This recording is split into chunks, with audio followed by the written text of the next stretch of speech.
On New Year's Eve, my daughter-in-law threw my suitcase into the snow and told me I was being sent to a state-run nursing home because I was nothing but a burden. She thought I was just a broke retired mechanic who had outlived his usefulness. She had no idea that the mansion she was standing in, the luxury car she drove, and the very ground beneath her high heels actually belonged to me.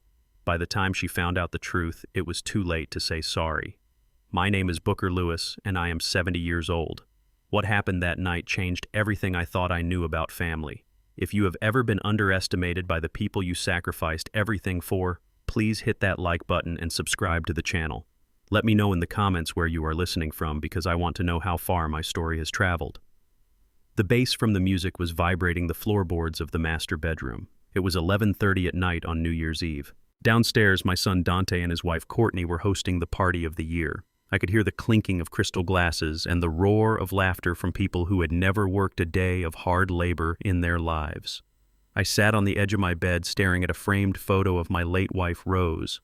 I just wanted to sleep. My knees were aching from the cold front moving in, and the noise was making my head pound. I was wearing my favorite flannel shirt and a pair of comfortable work pants. They were clean, but they were old, just like me. Suddenly, my bedroom door flew open without a knock. It was Courtney. She was wearing a silver sequined dress that probably cost more than my first car. Her face was flushed with expensive champagne, but her eyes were cold, stone cold. She looked me up and down with a sneer of absolute disgust curling her lip. "Booker, what are you doing?" she snapped. "I told you to stay in the guest room in the back if you were not going to dress appropriately. One of the investors just saw you walking to the bathroom looking like a janitor. You are embarrassing us." I stood up slowly, trying to ignore the pain in my joints. This was my house, or at least it used to be before I put it in Dante's name to help him look successful for his promotion. I looked at her and said, "Courtney, I live here. I needed to use the restroom. I am not going to hide in my own home." Courtney laughed, but it was a dry, sharp sound. "Your home? That is funny. You have not contributed a dime to this household in 6 months, Booker. You just sit here eating our food and using our heat. You are useless now. You are just a drain on our resources."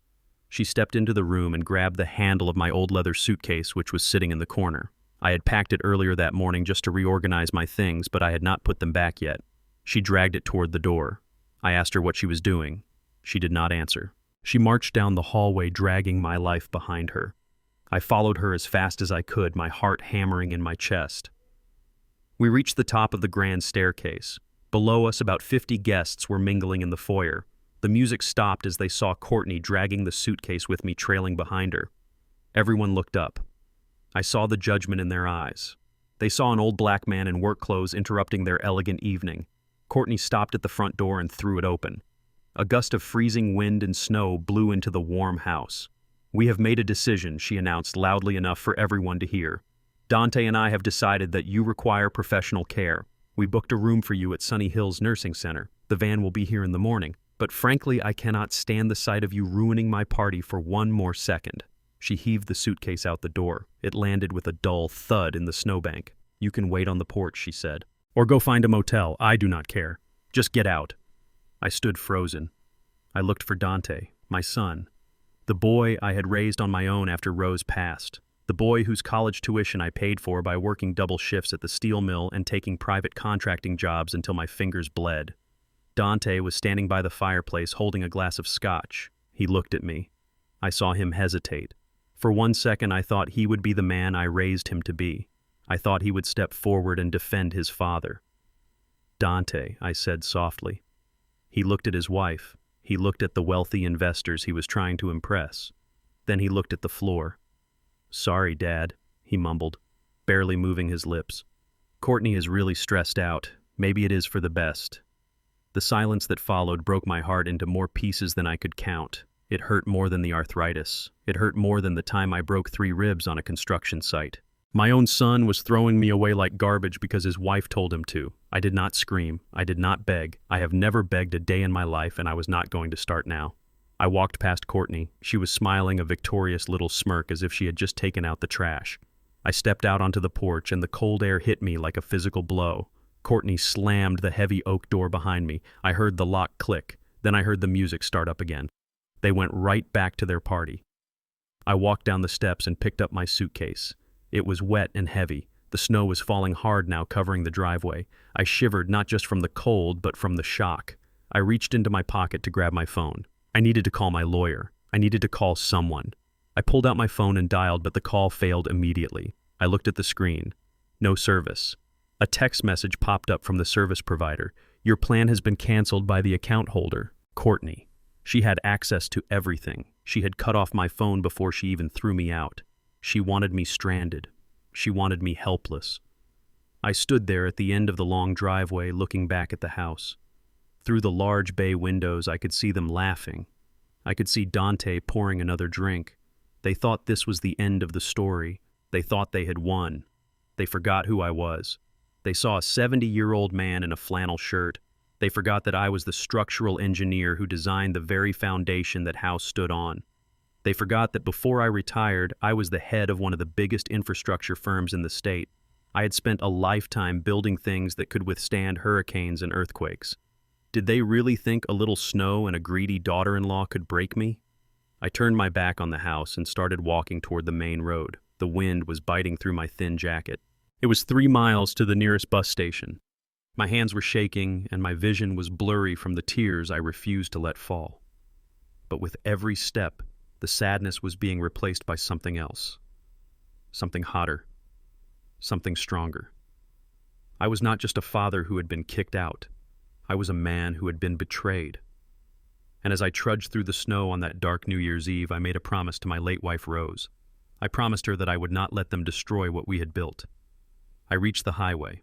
A single pair of headlights appeared in the distance. I did not know where I was going to sleep that night, but I knew one thing for sure. When I came back to this house, I would not be knocking on the door. I would be holding the deed. But first I had to survive the night, and I had no idea that the person who would save me was sitting on a cold bench at the Greyhound station waiting for a miracle of her own. The drive to my daughter's house felt like navigating a minefield. 40 years ago in the humid jungles overseas, my job was to find hidden death before it found us. I was a combat engineer, a specialist in explosives and booby traps. The rule was simple. If the ground looks too disturbed, it is a trap. If the ground looks too perfect, it is also a trap. You survive by noticing the things that everyone else ignores.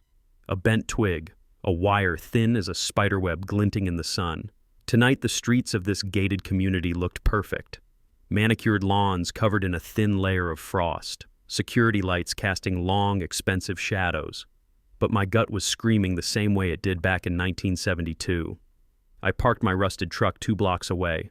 I did not want to give Chase the satisfaction of seeing my old vehicle next to his fleet of luxury imports. The walk to the house was cold. The air bit at my exposed face, but I barely felt it. All I could feel was the phantom weight of my daughter's hand in mine. Nia, my baby girl, fighting for every breath in a sterile white room while I stood out here in the dark. I approached the house expecting to see crime scene tape. Chase had said it was a break-in. He said robbers had forced their way in and beaten Nia when she surprised them. I walked up the driveway, scanning the perimeter. My eyes shifted from father mode to soldier mode. I knelt down by the front door. The porch light was on, illuminating the heavy oak entrance. I ran my rough fingers over the door frame. The wood was smooth, pristine. I checked the lock plate. No scratches, no dents, no signs of a crowbar or a heavy kick. If robbers broke in, they must have had a key. Or maybe the door was open for them from the inside. I did not go in the front. I heard noise coming from the back, a low, thumping bass, the clinking of glass, laughter, laughter. That sound hit me harder than a physical blow. My daughter was in a coma. Her brain was swelling, and someone at her house was laughing. I walked around the side of the house, moving through the shadows of the hedges. I peered through the wrought iron gate into the backyard. It looked like a page out of a lifestyle magazine. The patio heaters were glowing orange, warming the winter air. There was a catered bar set up near the pool. About 30 people were standing around holding wine glasses and eating hors d'oeuvres. Chase was in the center of them. My son-in-law. The man who had promised to protect my daughter. He was wearing a cashmere sweater that probably cost more than my monthly pension. He held a tumbler of amber liquid in one hand, and he was gesturing wildly, telling a story that had the circle of guests chuckling. I pushed the gate open. It creaked, but the music drowned it out. I stepped into the light. For a moment, nobody noticed me. I was a ghost at the feast, an old black man in a worn canvas jacket standing amidst a sea of designer coats and pearls. Then a woman near the edge of the crowd turned. Her smile faltered. She nudged her husband. The silence spread like a ripple in a pond until it reached Chase. He turned slowly. When he saw me, his eyes did not widen with fear or guilt. They narrowed with annoyance just for a fraction of a second before he plastered on a tragic smile. It was a performance. I had seen lesser actors win awards. "Silas," he boomed, walking toward me with his arms open. Everyone, I did not expect him to make it. He hugged me. The smell of expensive scotch and sandalwood cologne filled my nose. It made me want to retch. I stood stiff as a board, my arms at my sides. He pulled back, keeping a hand on my shoulder, gripping it just a little too hard. He turned to his guests. "Everyone, this is Silas, Nia's father." A murmur of sympathetic noises went through the crowd. "Poor man. So tragic. He is a bit confused," Chase continued, dropping his voice to a stage whisper that was meant to be heard. "The doctor said the shock was too much for him. He has been imagining all sorts of things. You know how it is with the older generation. Sometimes the mind just snaps under pressure." I looked at him. I looked at his perfect teeth and his mocking eyes. "You are having a party," I said. My voice was low and gravelly. Chase sighed, shaking his head as if he were dealing with a toddler. "It is not a party, Silas. It is a fundraiser. All these wonderful people came together on short notice to raise money for Nia's medical bills. We are just trying to make the best of a horrific situation." He looked around at his friends, seeking validation. "We have to be strong, right, folks? We cannot let the criminals win." A man in a blue suit stepped forward, swirling his wine. He looked at me with pity, but it was the kind of pity you give to a stray dog that you hope does not bite you. "Your son-in-law is a saint, Mr. Lewis," the man said. "You should be grateful he is handling the logistics. Most men would crumble." Chase squeezed my shoulder again. His fingers dug into my collarbone. "Silas has always been a bit spirited," Chase said. His tone shifted. It was subtle. If you were not listening for it, you would miss it.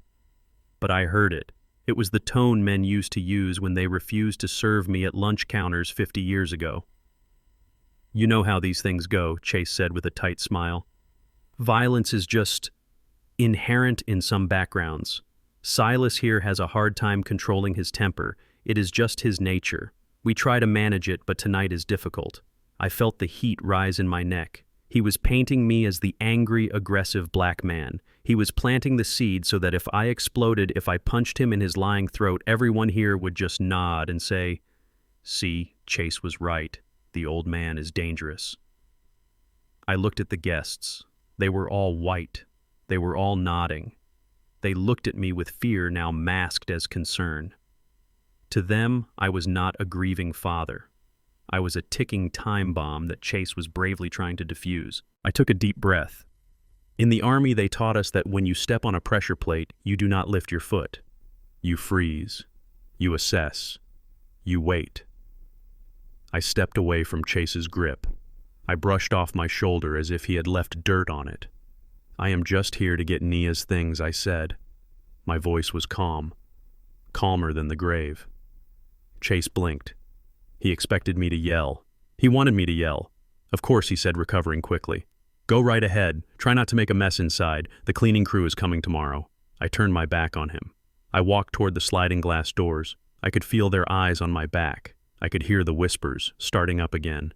"He is senile. He looks dangerous. Poor Chase." I stepped into the kitchen. It was dark compared to the patio. I stood there for a moment, letting my eyes adjust. I breathed in the scent of my daughter's home. It smelled like lavender and lemon. It smelled like her. I walked to the living room. I needed to find her bag. I needed to find anything that could tell me what happened. But as I scanned the room, my eyes caught something else. Back in the jungle, we looked for tripwires. In the suburbs, we looked for LEDs. High in the corner of the living room ceiling, a tiny green light blinked in the darkness. I froze. I looked at the hallway. Another green light. I looked at the kitchen island. A small, sleek device sat there with a camera lens pointed directly at the back door. Smart home cameras. Chase loved gadgets. He loved controlling things from his phone. He had bragged about this system at Thanksgiving. He said it recorded everything in 4K resolution and uploaded it directly to the cloud, if robbers had broken in. If they had beaten my daughter in this living room, the cameras would have seen it. And if there were no robbers, if the person who beat her was someone who had a key, someone who lived here, the cameras would have seen that too. I looked out the window. Chase was laughing again, throwing his head back. He thought he was safe. He thought he had spun the perfect narrative. He thought I was just a senile old man who could be dismissed with a few racist dog whistles and a glass of expensive wine. He forgot that I was an engineer. He forgot that I knew how to look for the things other people missed. He had staged the scene. He had lied to the police. But in his arrogance, he had forgotten to turn off his own eyes. I did not touch the cameras. I knew that if I tampered with them, he would get a notification. I needed to be smarter. I needed to be the minesweeper. I walked to the mantel and picked up a small framed photo of Nia. I held it to my chest. "I am coming for him, baby girl," I whispered. I turned and walked out the front door past the pristine lock that had never been broken. I had a new mission now. I did not need to fight Chase with my fists. I needed to get into that cloud. And I knew exactly who to call. The war had just begun. The beep of the heart monitor was the only music I had left. It was a slow, rhythmic counting down of seconds that felt like hours. I sat in the plastic chair next to Nia's bed, holding her hand. Her skin felt paper thin. The doctor said she was stable, but the swelling in her brain was unpredictable. They used big words to tell me they did not know if she would ever wake up. I had just come back from the party at her house. The image of Chase laughing with a drink in his hand was burned into my retinas. I wanted to tell her what I saw. I wanted to tell her that her husband was celebrating while she was fighting for her life. But I stayed silent. I just squeezed her hand, hoping my calloused palm could transfer some of my strength to her. Then the door opened. The air in the room changed instantly. It went from sterile to suffocating. Chase walked in. He had changed out of his party clothes.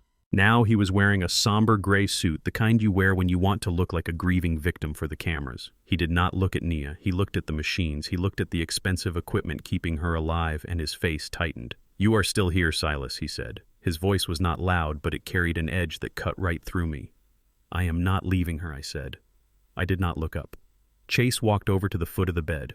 He picked up the medical chart and flipped through it with the casual arrogance of a man checking a restaurant bill. "We need to be realistic," he said, closing the chart with a snap. "The doctors say the prognosis is poor. Keeping her on these machines is delaying the inevitable. It is cruel, Silas. Cruel to her. And frankly, it is financially irresponsible." I looked up then. Financially irresponsible. My daughter was lying there, and he was talking about money. "She is fighting," I said. "I can feel it." Chase let out a short, sharp laugh. "That is your grief talking, old man. Listen, I spoke to the hospital administrator. My insurance plan has a clause about long-term vegetative states. They are not going to cover this indefinitely. In fact, they are cutting coverage effective tomorrow morning." He paused to let that sink in. He wanted to see me panic. "I am moving her to a hospice facility upstate," he continued. "It is quiet, cheaper. They will make her comfortable until she passes. It is time to let her go, Silas. You need to accept that." I stood up. My knees popped, but I ignored the pain. "You are trying to kill her," I said. "You are trying to rush this because you do not want her to wake up." Chase stepped closer to me. He was taller than me, younger than me, and he smelled like mints and arrogance. He leaned down so his face was inches from mine. "Watch your mouth, old man," he whispered. "You are a guest in this city. You are a guest in this hospital. I am the husband. I hold the power of attorney. I decide when the plug gets pulled. Not you." He poked a finger into my chest. "Go back to your dirt farm, Silas. Go back to the country and die in your rocking chair. You are out of your depth here. Stop wasting my money and stop wasting my oxygen." He turned and walked out of the room without even touching his wife's hand. I stood there shaking. Not from fear, but from a rage so hot it felt like lava in my veins. But then the rage turned into something else. A sharp, stabbing pain in my chest. I stumbled into the small bathroom attached to the hospital room. I locked the door and gripped the sink. My reflection in the mirror looked like a stranger. Gray stubble, sunken eyes. I coughed. A deep, wet cough that rattled my ribs. I spat into the white sink. Bright red blood swirled down the drain. I washed it away quickly, running the tap water cold. I had been hiding this for months. The doctors back home called it advanced lung fibrosis, a souvenir from years of inhaling dust and chemical fumes in the engineering cores. They gave me 6 months. That was 4 months ago. I wiped my mouth with a paper towel. I was dying. Chase was right about that. I did not have years. I might not even have weeks. But I had today. I stared at myself in the mirror. Chase wanted to move her to a hospice because a hospice does not ask questions about bruises. A hospice does not investigate.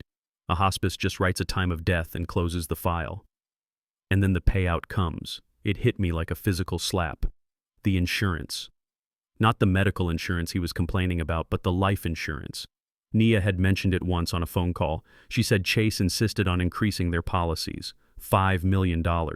Double indemnity for accidental death, like a home invasion. He needed her to die from her injuries. If she woke up, she could talk. If she survived, the payout disappeared. He was not just a bad husband. He was an investor cashing out a failing asset. I unlocked the bathroom door and walked back to Nia's side. I looked at her bruised face. I looked at the way her arm was positioned. Nia, I whispered, I need you to help me. I need you to tell me where he slipped up. I closed my eyes, trying to remember every conversation we had in the last year. Nia complained about Chase constantly. She said he was controlling. She said he was paranoid. She said he watched the nanny like a hawk. He watches everything, Dad, she had said. He even put cameras in the hallway to watch the cleaning lady. I feel like I am living in a prison. My eyes snapped open. The cameras. I had seen the ones in the living room and the kitchen. But a man like Chase, a man obsessed with control and ownership, he does not stop at the kitchen. If he thought the cleaning lady was stealing silver, he would watch the silver. But where did he keep his real secrets? Where did he keep his safe? Where did he keep the things he truly valued? The master bedroom. If there were cameras downstairs, there had to be cameras upstairs. Hidden ones. Ones he used to spy on Nia when he was away on his business trips. And if those cameras were rolling the night of the attack, they did not just record a break-in. They recorded the truth. Chase thought he was smart. He thought he had scrubbed the security footage from the main server. I was sure he deleted the living room files, but hidden cameras usually operate on a separate loop, a backup system for the paranoid mind. I checked my watch. It was 2 a.m.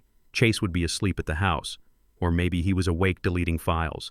I had to get back inside that house.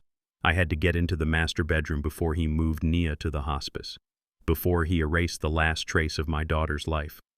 I kissed Nia's forehead. "Hold on, baby girl," I said.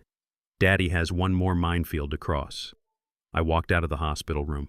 The cough was building in my chest again, a ticking clock counting down the minutes I had left, but I pushed it down. I would cough later. I would die later.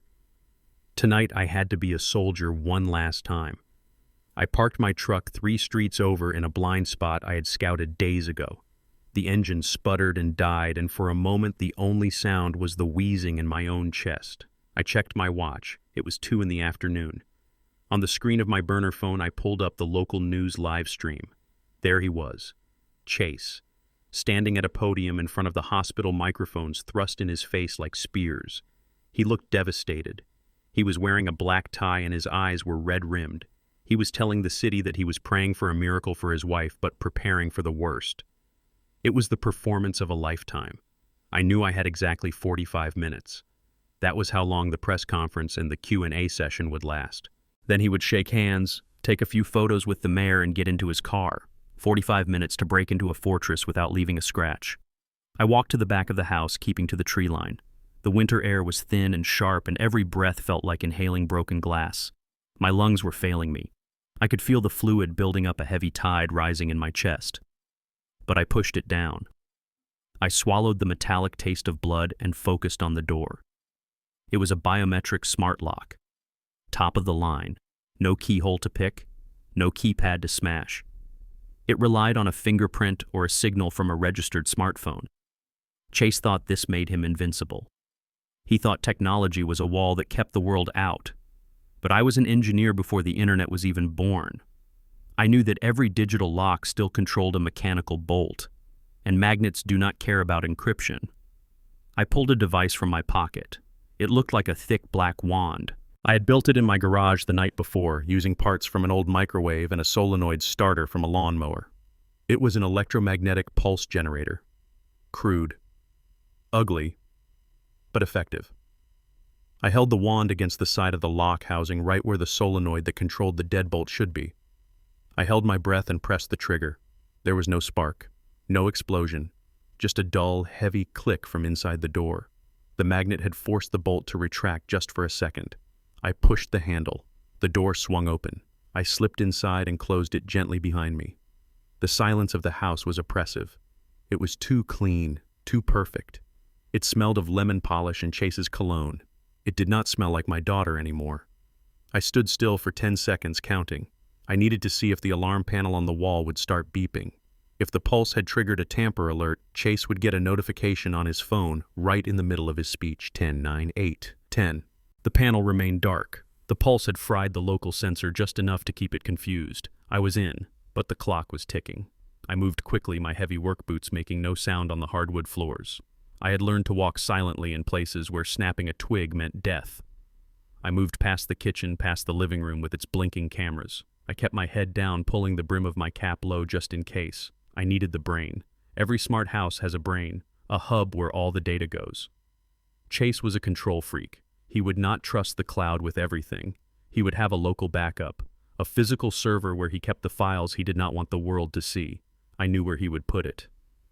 The basement. I found the door to the lower level disguised as a panel in the hallway wainscoting. It was locked.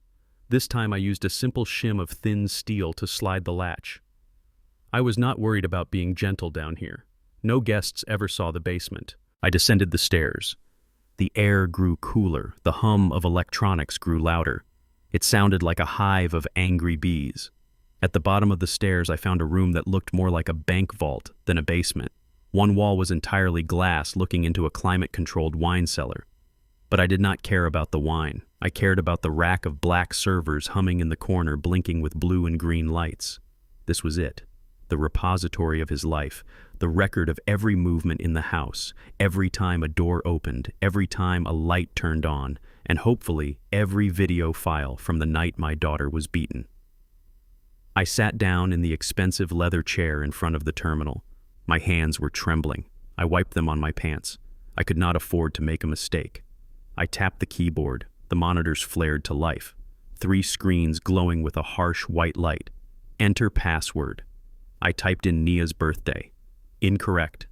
I typed in the date of their wedding. Incorrect. I typed in the name of the street. Incorrect. I stopped. I closed my eyes and tried to think like him.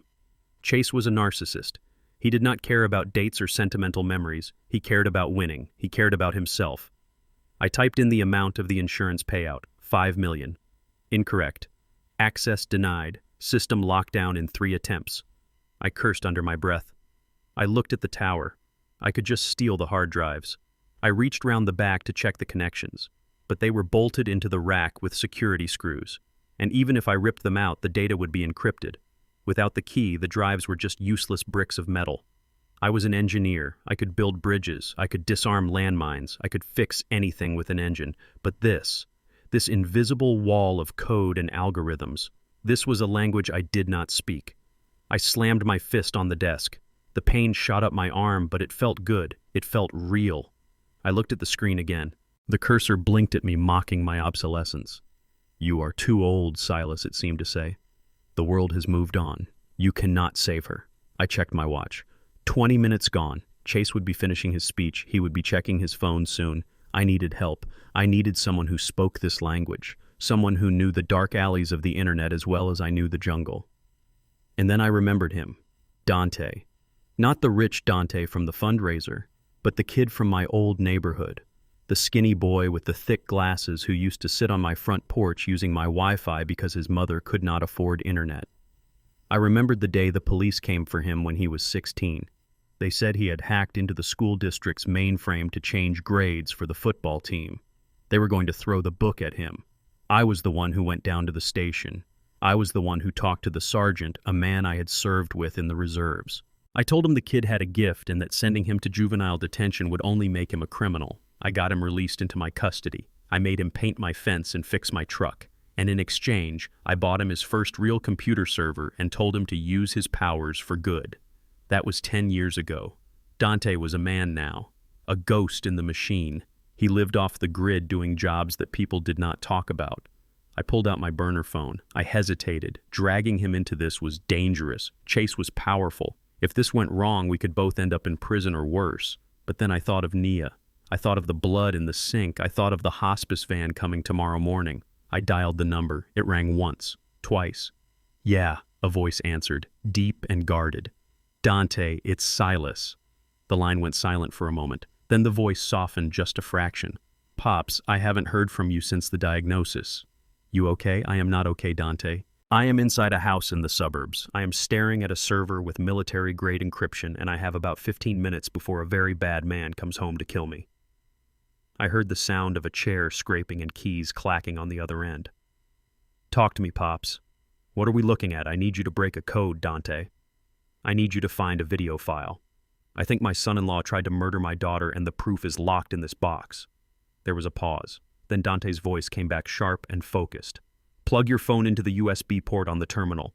Tether the connection. Give me a bridge and I will burn his castle down." I found the cable. I plugged it in. The screen flickered. "I am in," Dante said. "Whoa.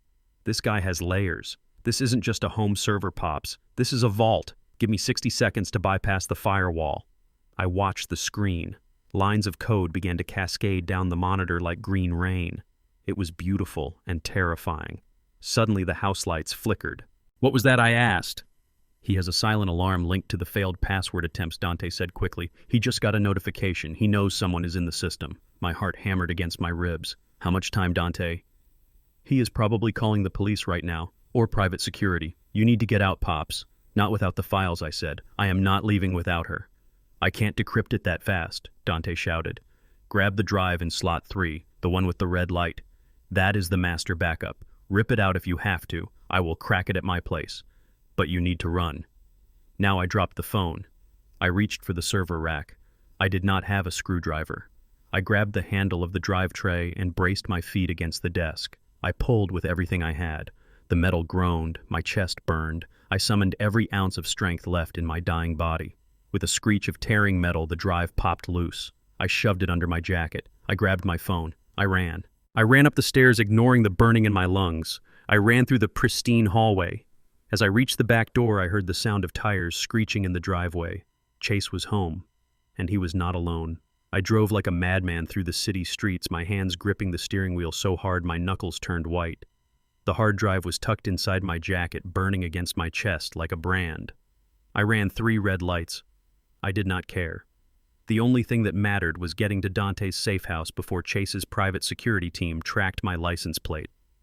My lungs were screaming in protest, the fluid rattling deep in my chest with every breath, but the adrenaline was the only medicine keeping me upright.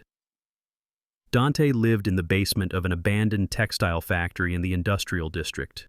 It was the kind of place that did not exist on Google Maps. I pulled my truck behind a pile of rusted shipping containers and killed the engine. The silence that followed was heavy and suffocating.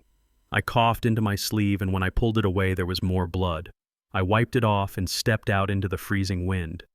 Dante was waiting for me at the heavy steel door. He looked different than the skinny kid I remembered. He was grown now, with tattoos climbing up his neck and eyes that had seen too much screen time and not enough sunlight. He did not say a word. He just ushered me inside and bolted the door behind us. The room was a cave of electronics. Monitors were stacked floor-to-ceiling cables running like vines across the concrete floor.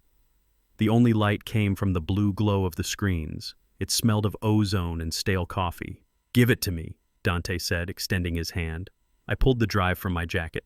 It felt heavy. He took it and plugged it into a docking station that looked like it had been built from spare parts of a spaceship. He sat down and his fingers flew across the mechanical keyboard. The sound was like heavy rain on a tin roof. I stood behind him, watching the lines of code scroll past. I did not understand the language of the machine, but I understood the tension in the room. "This encryption is nasty," Dante muttered without looking up. "AES 256-bit. But he got lazy with the salt. He reused a key from his corporate login. Classic narcissist. He thinks he is too smart to get caught. "How long?" I asked, my voice raspy. Dante hit the enter key with a flourish. "Done." The screen flashed green. A file directory popped up. My heart hammered against my ribs. I expected to see financial records. I expected to see emails to a mistress or offshore bank accounts. But there was only one folder. It was named Discipline. I felt a cold shiver run down my spine. Discipline. It was a word fathers used for children, a word the army used for soldiers. It was not a word a husband used for a wife. Open it, I said. Dante double-clicked. The folder opened, revealing dozens of video files. They were dated. The most recent one was from 3 nights ago, the night Nia ended up in the coma. Dante looked at me. His face was pale in the monitor light. Do you want me to play it, Pops? Play it. He clicked the file. A media player opened. The footage was shaky at first, then it stabilized. It was a point-of-view shot.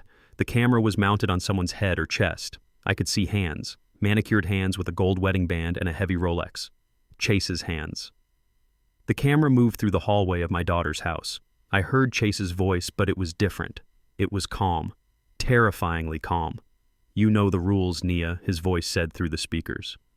We talked about this. When we are with the partners, you do not correct me. You do not interrupt me. You smile and you pour the wine. The camera turned into the kitchen. Nia was standing there. She was wearing her pajamas. She looked terrified. She was backing away, holding her hands up. Chase, please, she begged. Her voice was shaking. I didn't mean to. I just thought you got the figures wrong. You thought Chase mocked stepping closer. The camera loomed over her. You are not paid to think, Nia. You are paid to look good. You are paid to be the trophy. Tonight you made me look weak. You made me look like I cannot control my own household. Chase, please stop, she cried, backing into the counter. I warned you, Chase said. This is for the brotherhood. This is how we maintain order. The brotherhood. The word hung in the air like poison. Then the violence started.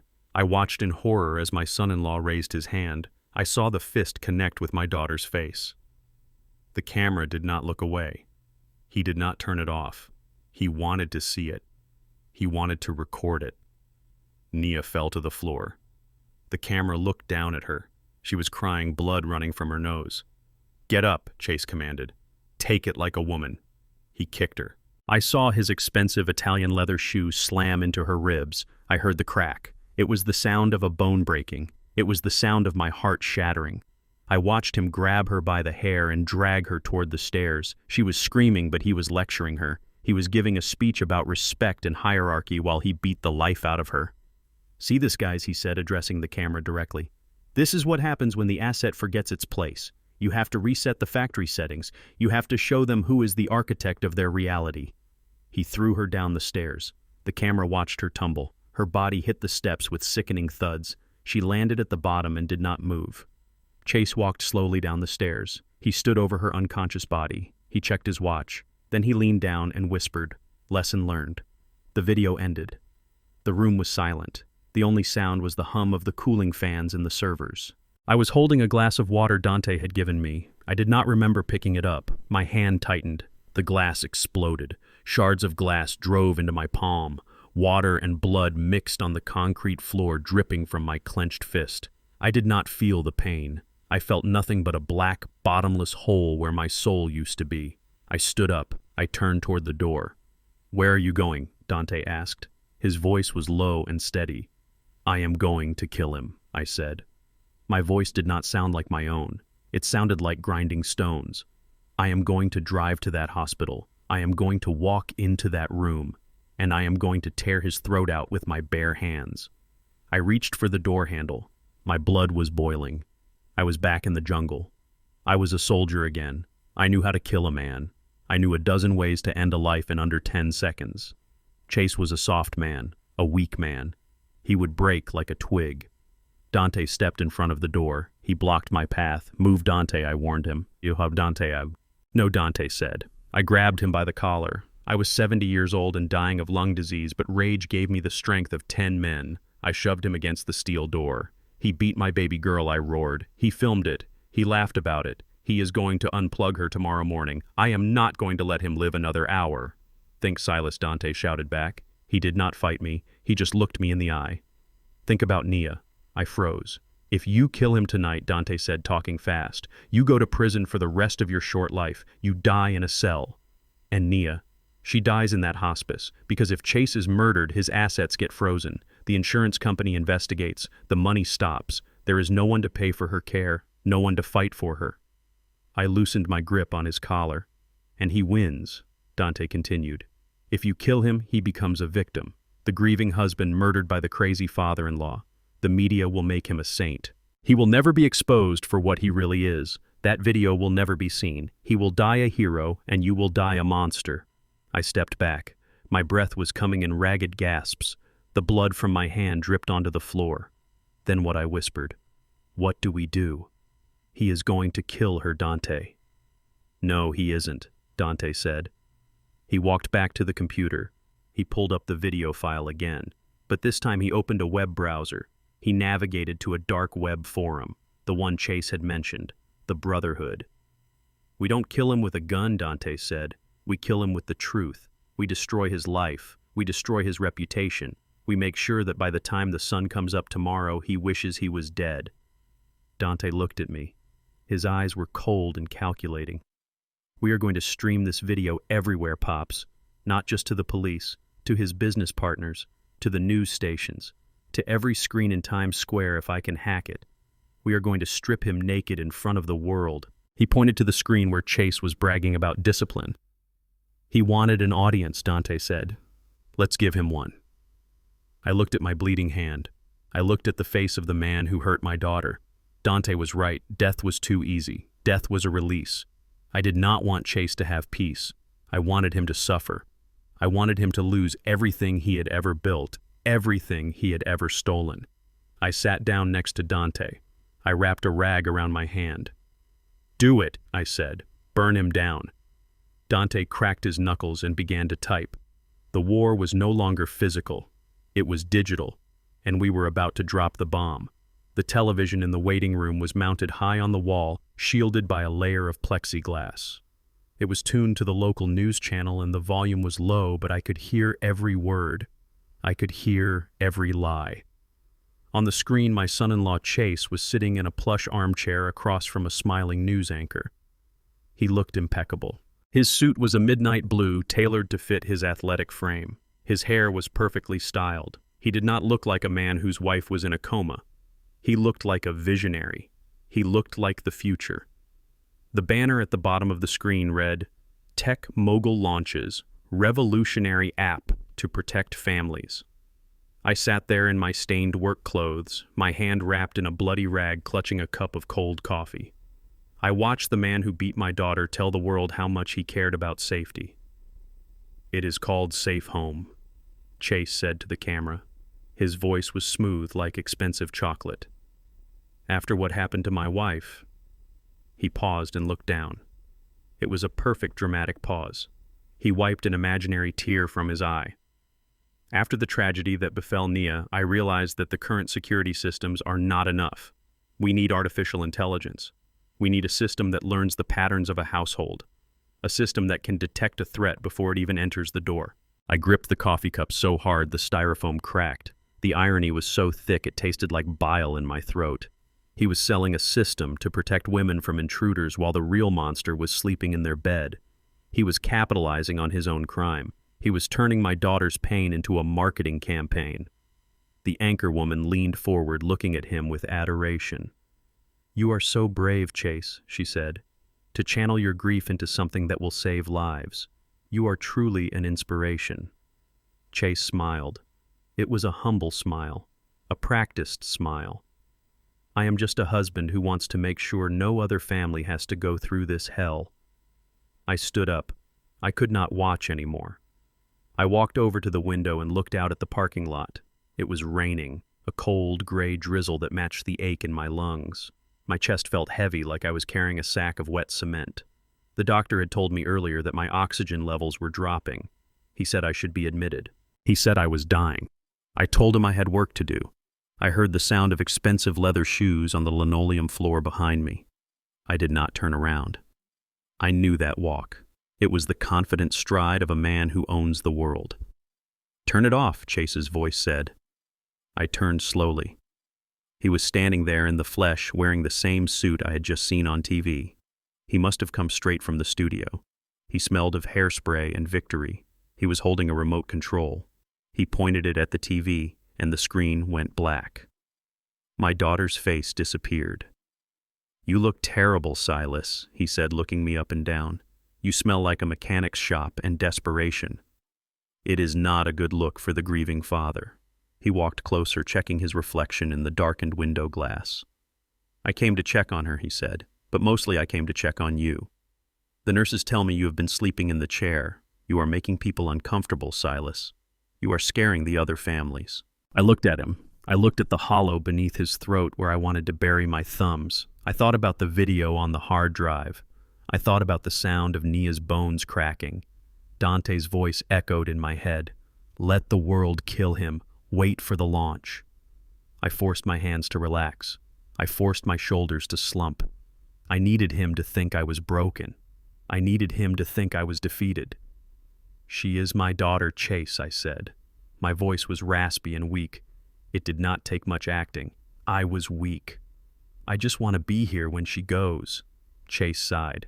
He reached into his pocket and pulled out a silver money clip. He peeled off a bill. It was a crisp $100 note. Benjamin Franklin looked up at me, judging me. Chase flicked the bill at me. It fluttered through the air and landed on the dirty floor between my boots. Here, he said.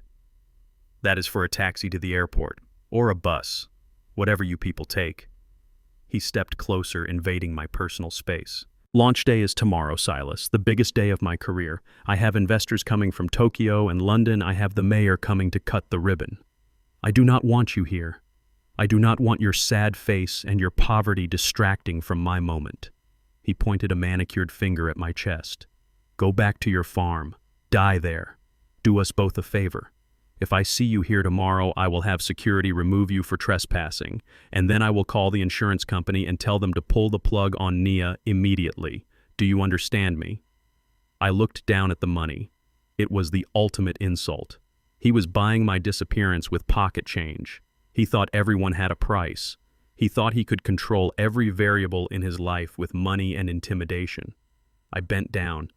My knees cracked. I reached out and picked up the bill. The paper felt cold. I stood up and looked him in the eye. I let a small tremor enter my hand. I let my eyes fill with tears of humiliation. You win, Chase, I whispered. I cannot fight you. I have no money. I have no power. I folded the bill and put it in my pocket. I will go, I said. I will pack my things. Just, please don't hurt her anymore. Chase laughed. It was a genuine laugh this time. A laugh of relief. He patted my cheek. It was a degrading gesture like petting a dog that you are about to euthanize. Smart choice, old man, he said. Now get out of my sight. He turned and walked toward Nia's room. He did not look back. He walked with the lightness of a man who has just discarded a heavy burden. I watched him go. And as soon as he disappeared around the corner, the tremor in my hand stopped. The tears in my eyes dried up. I reached into my pocket and touched the $100 bill. I would keep it. I would frame it. It would be the first dollar of my new fortune, the fortune I would build from the ashes of his empire. I walked to the elevator. I pushed the button for the lobby.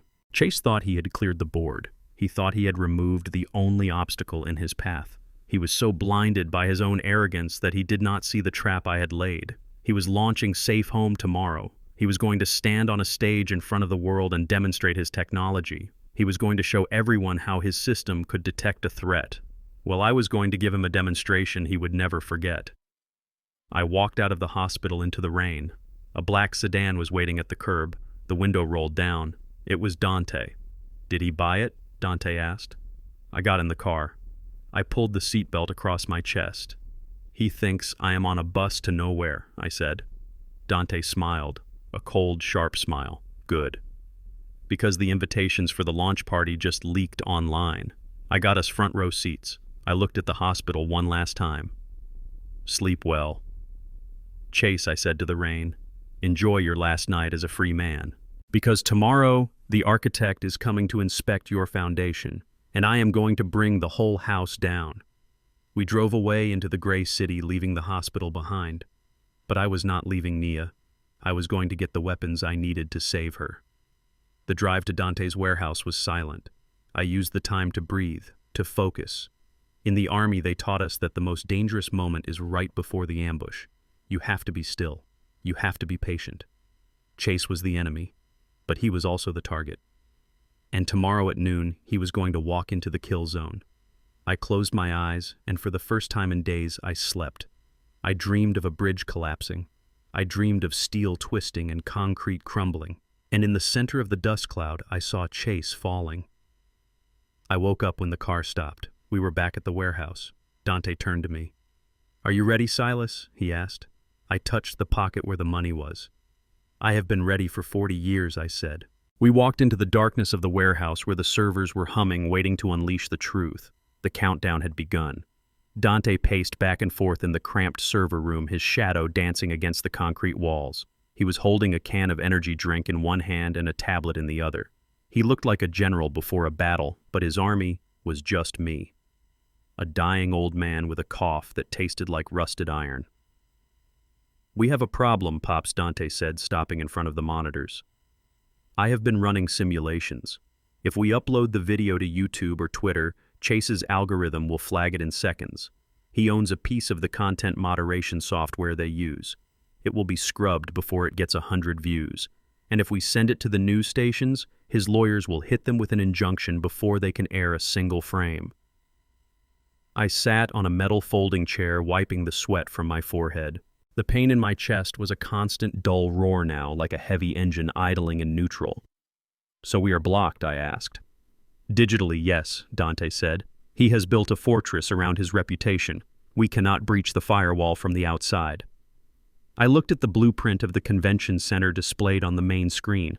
It was a massive glass and steel structure downtown, the venue for the Safe Home launch. "If we cannot hit him from the outside," I said, my voice raspy, "we have to hit him from the inside." Dante looked at me. "What do you mean?" I pointed a shaking finger at the schematic, specifically at the audio-visual control booth located on the mezzanine level overlooking the main stage. "Every presentation needs a source," I said. "Chase is going to be standing on that stage with a massive LED screen behind him. That screen is fed by a hard line from this booth. If we can plug directly into the system, we bypass the internet. We bypass the sensors. We bypass his lawyers." Dante's eyes widened. He zoomed in on the map. "You want to hijack the live feed?" I nodded. "I want to replace his corporate promo video with the truth. I want to put Nia's bruised face on a screen 60 feet tall while he is standing right in front of it. I want him to look over his shoulder and see his own crime staring back at him." Dante started typing furiously. "That could work. If I can give you a payload drive, a USB stick with a nasty little script on it, you just need to plug it into the main media server. The script will override the playlist and lock the system. They won't be able to turn it off without cutting the power to the whole building." He paused and looked at me. His expression darkened. "But there is a catch, Pops. That booth is in the secure zone. Chase has hired Blackwater types for security. Private military contractors. They will have metal detectors, ID checkpoints, and they will be watching every door. You cannot just walk in there." I stood up slowly. My joints popped. I walked over to a pile of old clothes Dante kept in the corner for disguises. I pulled out a gray jumpsuit. It was stained with oil and grease. It looked exactly like the uniform I used to wear at the steel mill 30 years ago. I picked up a name tag that read maintenance. "They are looking for a hacker, Dante," I said. "They are looking for a disgruntled employee or a corporate spy. They are looking for someone who matters." I held up the jumpsuit. "They are not looking for a janitor." Dante looked at me with doubt. "You are sick, Pops. You can barely breathe. If you get caught..." I cut him off. "If I get caught, I die. If I stay here, I die. At least this way, I die on my feet." We spent the next 3 hours prepping. Dante loaded the video onto a flash drive that looked like a standard Bic lighter. He showed me exactly which port on the server tower I needed to hit. He showed me the sequence. Plug it in, wait for the green light, walk away. It sounded simple. But I knew nothing in war is ever simple. I went to the bathroom to change. I looked at myself in the cracked mirror. I looked old, older than 70. The sickness had hollowed out my cheeks and turned my skin a shade of gray. I did not need makeup to look like a tired, invisible old man. I was him. I shaved off my white beard, leaving just a stubble. I put on the jumpsuit. It smelled of mildew, but that was perfect. I found a pair of thick glasses in Dante's drawer, the kind that magnified my eyes and made me look harmless. When I walked out, Dante did not say a word. He just handed me the lighter. "Good luck, soldier," he said softly. I took a cab to the convention center. It was raining again. The city seemed to be weeping for my daughter. I got out 2 blocks away and walked to the service entrance. The building was surrounded. Black SUVs were parked in rows. Men in earpieces and tactical suits stood at every corner. They looked professional. They scanned the crowd looking for threats. I hunched my shoulders. I let my limp become more pronounced. I grabbed a trash bag from a dumpster nearby and threw it over my shoulder. I walked right up to the service gate. A guard stepped in front of me. He was huge, a wall of muscle and Kevlar. He held up a hand. "Hold it," he barked. "Access is restricted. Event staff only." I looked up at him, squinting through the thick glasses. I let my mouth hang open slightly. I made my hands shake. "Delivery," I mumbled, pointing at the bag. Supervisor said, "Trash. Back door." The guard looked at me, but he did not really see me. He saw a uniform. He saw gray hair. He saw a broken-down old man who cleaned up other people's messes. He did not see a combat engineer. He did not see a father on a mission.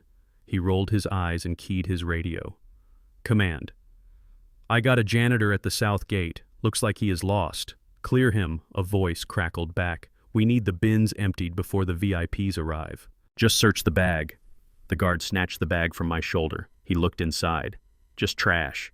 He patted me down quickly. His hands brushed past the lighter in my pocket. He didn't even pause. Why would he? It was just a lighter. "Go ahead," he grunted, stepping aside. "Keep out of sight. Mr. Chase wants the hallways clear." "Thank you, sir," I wheezed. "God bless you, sir." I shuffled past him. My heart was pounding against my ribs like a trapped bird, but I kept my pace slow. Shuffle. Cough. Look down. I was in. The interior of the convention center was a different world. The lobby was transformed into a shrine to Chase. Massive banners hung from the ceiling bearing his smiling face and the slogan, "Safe home protection you can trust." Waiters in tuxedos were setting up champagne towers. Technicians were testing the lights, turning the hall into a kaleidoscope of blue and silver. It was beautiful. It was expensive. It was a lie built on my daughter's bones. I found a utility closet and grabbed a mop and a bucket. This was my passport. A man walking with a purpose is suspicious.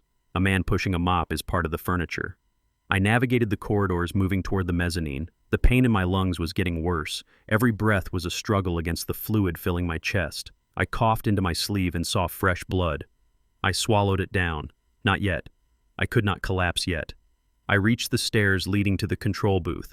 A sign read, "Restricted area authorized tech personnel only." 2 more guards stood at the top of the stairs. They were talking, laughing about something one of them had seen on TV. I started mopping the stairs. I moved slowly, working my way up 1 step at a time. Dip the mop, swirl the water, step up. "Hey, Pops," one of the guards called out. "You can't be up here. Tech crew only." I stopped and looked up. I wiped my forehead with a dirty rag. "Spill on the landing," I said, pointing vaguely upward. Supervisor said coffee spill. "Sticky. Boss man will slip." The guards looked at each other. They didn't want to deal with a spill. They didn't want to deal with a senile janitor. "Make it quick," the guard said, "and stay quiet. They are doing a sound check." I nodded and continued up. My legs were burning. The bucket felt like it weighed a ton. I reached the landing and pushed past them, keeping my head down. I was 10 feet from the door of the control booth. Through the glass window, I could see the bank of servers. I could see the technicians wearing headsets staring at their screens. I pushed the door open. The cool air of the server room hit my face. A young technician spun around in his chair. "Hey, who let you in here?" I dragged the bucket in and let the door close behind me. "Trash," I mumbled, holding up a wastebasket I had grabbed from the hall. "Emptying trash." The tech sighed and turned back to his screen. "Just don't touch anything. We go live in 20 minutes. I moved behind him. I scanned the rack. There it was, the main media server, the blinking blue light that marked the input port. I reached into my pocket and gripped the lighter. My hand was shaking uncontrollably now. The adrenaline was wearing off, leaving only the sickness and the pain. I had to be precise. One wrong move and they would see me. One fumble and the drive would drop. I took a deep breath, inhaling the ozone and the cold air. "I am here, Nia," I thought. "Daddy is here." I leaned down, pretending to tie my shoe right next to the server tower. The technician was busy typing commands for the lighting queue. He did not look down. I pulled the lighter out. I uncapped it. I reached out with my trembling hand and guided it toward the USB port. The metal clicked against the casing. The technician stiffened. What was that? He started to turn his chair. I jammed the drive in. The light on the stick flashed from red to green. Payload delivered. I stood up quickly, too quickly. The room spun. Black spots danced in my vision. Nothing, son, I said, leaning on my mop handle, just my old knees cracking. The technician looked at me suspiciously. He looked at the server. He did not see the tiny drive tucked into the back port. He looked back at me. Get out, he said. Now. I nodded. I am going.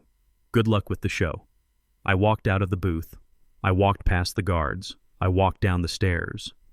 I did not stop until I reached the balcony overlooking the main floor. I found a dark corner behind a velvet curtain and sat down on the floor. I could not walk another step. I pulled out my phone and texted Dante. The fuse is lit. Below me, the lights dimmed. A hush fell over the crowd. The dramatic music swelled.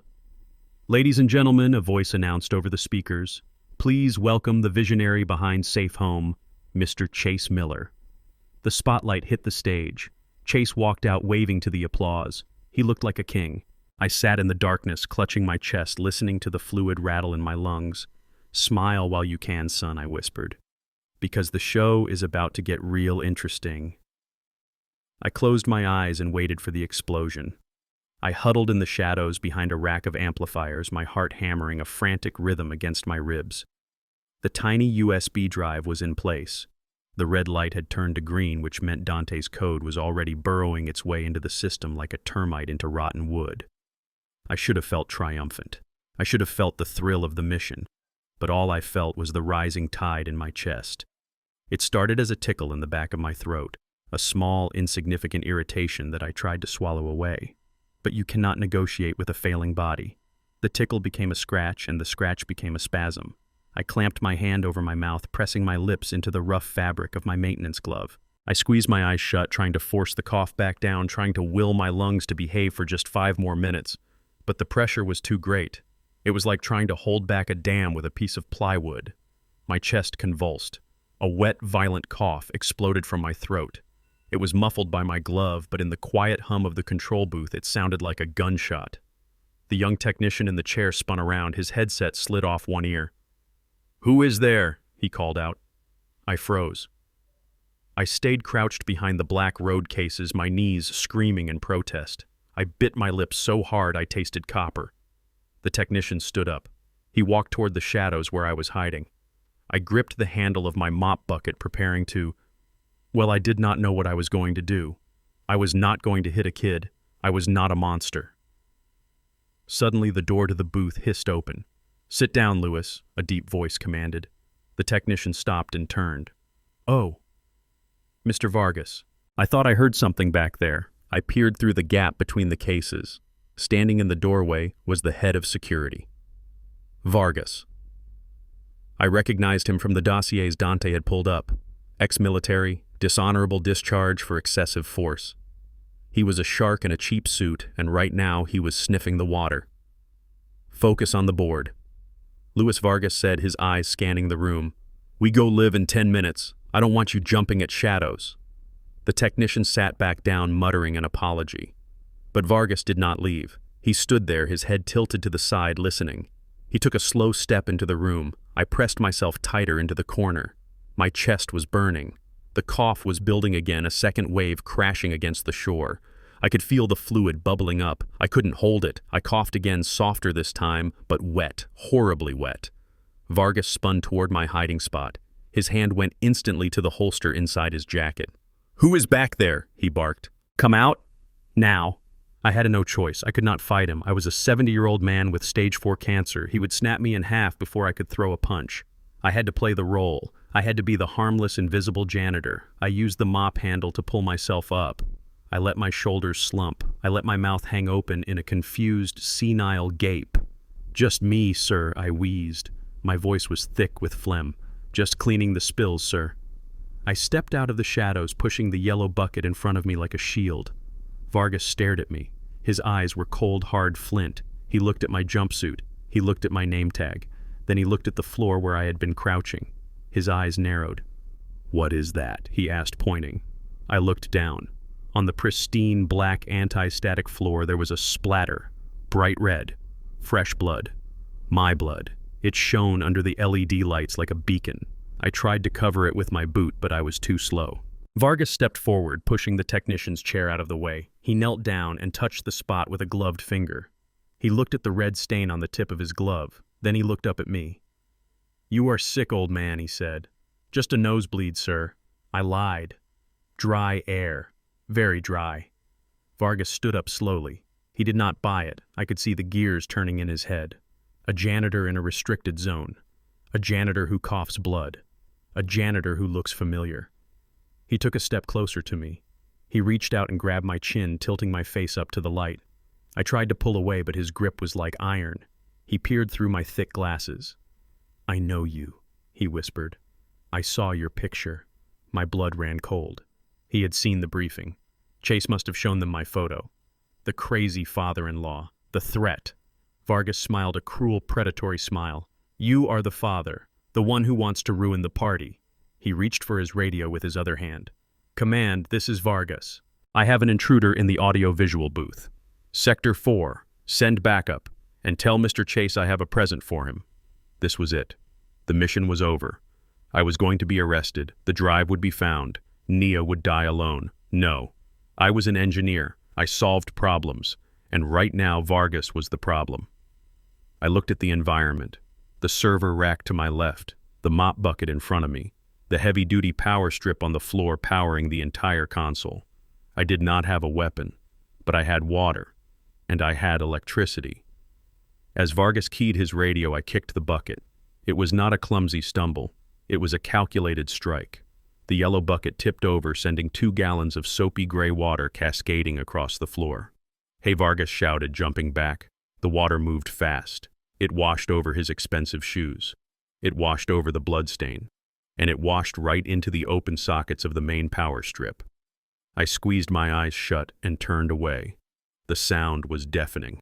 A crack like a whip, followed by the angry buzz of arcing electricity. Sparks showered the room like fireworks. The technician screamed and threw himself away from the console. The lights in the booth flickered and died. Then the emergency klaxons began to wail. Fire! Vargas yelled, backing away from the smoking outlet. "The fire suppression system is going to blow.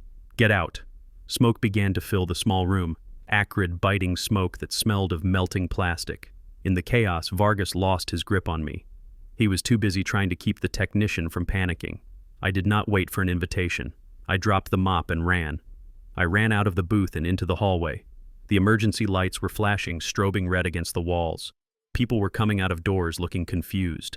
Guards were running toward the booth, shouting into their radios. I blended into the confusion. I hunched my back and shuffled faster, keeping my head down. "Hey, you," a guard shouted as I passed. "Get to the exit." "Yes, sir." I coughed. "Going now, sir." I made it to the stairwell. I grabbed the railing and hauled myself down the steps. My lungs were on fire. Every breath was a knife. I was drowning in my own body. I reached the ground floor. The service exit was just ahead. I could see the gray light of the rainy afternoon spilling through the open loading dock doors. Freedom. I pushed myself harder. My hand fumbled in my pocket for my pill bottle. The high-strength painkillers the doctor had given me. I needed one. I needed to numb the fire in my chest so I could keep moving. I pulled the bottle out. My hands were shaking so badly. I tried to pop the cap while I ran. I stumbled over a cable protector on the floor. I didn't fall, but I jerked forward. The orange plastic bottle slipped from my sweat-slicked fingers. It hit the concrete floor. It skittered away, sliding under a stack of pallets near the door. I stopped. I looked back. I needed those pills. They were the only thing keeping me standing. But I heard heavy boots on the stairs behind me. I heard Vargas's voice shouting orders. I cannot stop. I made a choice. I left the medicine. I left my relief. I burst out into the alleyway. The cold rain hit my face, mixing with the sweat and the grime. I did not look back. I limped toward the street where Dante was waiting. I had escaped. The virus was planted. The trap was set. But back in that hallway under a wooden pallet lay a bright orange bottle, and on the label printed in clear black letters was my name, Booker Lewis, prescription number 49201. I had left my calling card, and it was only a matter of time before Vargas found it. I climbed into Dante's car and collapsed against the seat. "Did you do it?" Dante asked, looking at my pale face. I nodded, closing my eyes. "It is done." Dante put the car in gear. "You look like you walked through hell, Pops." I chuckled a wet, gurgling sound. I did, son, I whispered, and I left the door open behind me. As we drove away, I watched the convention center in the rearview mirror. The lights were still on. The party was still happening. Chase was still inside, smiling, shaking hands, unaware that his kingdom was built on a landmine and I had just pulled the pin. But as the pain in my chest grew sharper, I knew that the clock was ticking for both of us. He had hours until his ruin. I had hours until my collapse. It was going to be a photo finish. I stumbled into a place called the Iron Horse, a dive bar tucked away in the shadow of the glistening convention center. It was the kind of place where the floor was sticky with spilled beer, and the air smelled of stale cigarette smoke and regrets. It was perfect. It was the only place in this city where a man in a dirty maintenance jumpsuit could sit in a dark corner and disappear. My chest was a furnace. I had left my pain medication on the floor of the convention center hallway, and now my body was making me pay the price. Every breath was a jagged shard of glass tearing through my lungs. I ordered a double shot of the cheapest whiskey they had. I did not drink it for the taste. I drank it because I needed to numb the fire inside me just enough to keep my hands steady for one more hour. Above the bar, mounted on a wall that had not seen a fresh coat of paint in 20 years, was a flat-screen television. It was tuned to the national broadcast. The volume was turned up, and for once the regulars at the bar were not talking about football or horse racing. They were watching the show. They were watching him. The camera swept across the interior of the convention hall. It was a sea of faces. Thousands of people. Tech journalists in trendy glasses, investors in expensive suits, and ordinary citizens who had bought tickets just to be close to the greatness of Chase Miller. The stage was a masterpiece of minimalist design. A massive black floor, a single spotlight, and behind it a screen that stretched 60 feet high and 100 feet wide. The lights in the hall dimmed. A hush fell over the crowd, the kind of silence usually reserved for church services or funerals. Then the music started, a swelling orchestral piece that was designed to tug at the heartstrings. It built to a crescendo, and then he walked out. Chase. He looked like a god descending from Olympus. He walked to the center of the stage, bathed in a pool of white light. He stopped and looked out at the audience. He did not smile. He looked humble. He looked burdened. He looked like the weight of the world was resting on his tailored shoulders. The applause was deafening. I watched the patrons in the bar, nodding along. "He is a good man," the bartender said, wiping a glass with a dirty rag. "Dealing with all that tragedy and still working to save lives. That is a real man right there." I gripped my whiskey glass so hard I thought it would shatter. If only they knew.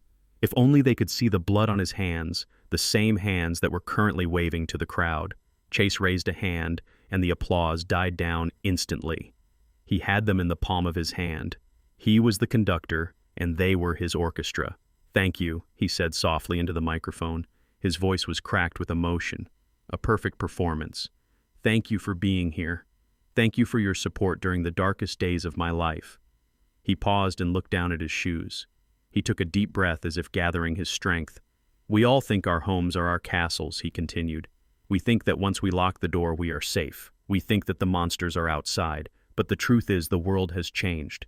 The threats are smarter, they are faster, and sometimes they strike when we are most vulnerable." He turned and pointed to the massive screen behind him. A photo appeared. It was Nia. But it was not the Nia I saw in the hospital bed. It was not the Nia with the swollen face and the broken ribs. It was a photo from 3 years ago taken on a beach in Maui. She was smiling, her hair blowing in the wind, looking radiant and happy. My daughter, my beautiful baby girl, used as a prop, used as a marketing tool to sell software. I felt the bile rise in my throat. I coughed and it turned into a hacking fit that drew stares from the other drinkers. I waved them off and downed the rest of the whiskey. The burn of the alcohol fought the burn of the cancer. "This is my wife Nia Chase," said his voice trembling. "She is the love of my life. And 3 nights ago she was taken from me. Not by death, but by a senseless act of violence. An intruder entered our home, a sanctuary that I thought was secure. And in a matter of minutes my world was destroyed." "Liar," I whispered to the empty glass. "You are the intruder." The camera zoomed in on Chase's face. A single tear rolled down his cheek. It was masterful. Hollywood actors spent years trying to perfect that single tear. Chase did it effortlessly because he was a sociopath. He did not feel grief. He felt self-pity. He felt like the victim because his property had been damaged. I blamed myself, Chase said. I am a tech CEO. I build security systems. How could I fail to protect my own family? I spent the last 3 nights sitting by her hospital bed, holding her hand, praying for a miracle. And in those long, dark hours, I had a revelation. He began to pace the stage, his energy building. Sensors on windows are not enough. Motion detectors are not enough. We need intelligence. We need a system that doesn't just see movement, but understands intent. We need a system that knows the difference between a delivery man and a predator. He stopped and spread his arms wide. That is why I created Safe Home. It is not just an alarm. It is a guardian. It uses military-grade behavioral analysis to scan anyone who approaches your door. It checks criminal databases in real time. It analyzes micro-expressions to detect aggression. It is the most advanced home protection system ever built. I looked at my phone. A text message from Dante popped up. I am monitoring the feed. The USB is active. The script is dormant but ready. We have total control of the audio and visual output. Just say the word POPS. I looked back at the screen. Chase was now demonstrating the app on a giant projected phone screen. Let me show you how it works, he said. He tapped an icon. The screen showed a simulation of a house. Green lines scanned the perimeter. Imagine if I had this 3 nights ago, Chase said, his voice dropping to a whisper. Imagine if the system had warned me. Imagine if it had locked the doors and alerted the police before that monster could lay a hand on her. The bartender shook his head. Tragic. Just tragic. I could not take it anymore. Not take it. The hypocrisy was physically painful. He was using the crime he committed to sell the solution that would not have stopped him. He was the fox selling insurance to the hen house. I typed a reply to Dante. My fingers were thick and clumsy, but I managed to hit the keys. Is the audio synced? Yes, Dante replied instantly. We override the main mix. His mic will be cut. The video audio will take over. Do it, I typed. I hesitated for a second. My thumb hovered over the send button. I knew that once I did this, there was no going back. Chase would be destroyed, but so would my anonymity. Vargas would know exactly who planted that drive. The police would know. I would probably spend my final days in a jail cell or a hospital ward under arrest.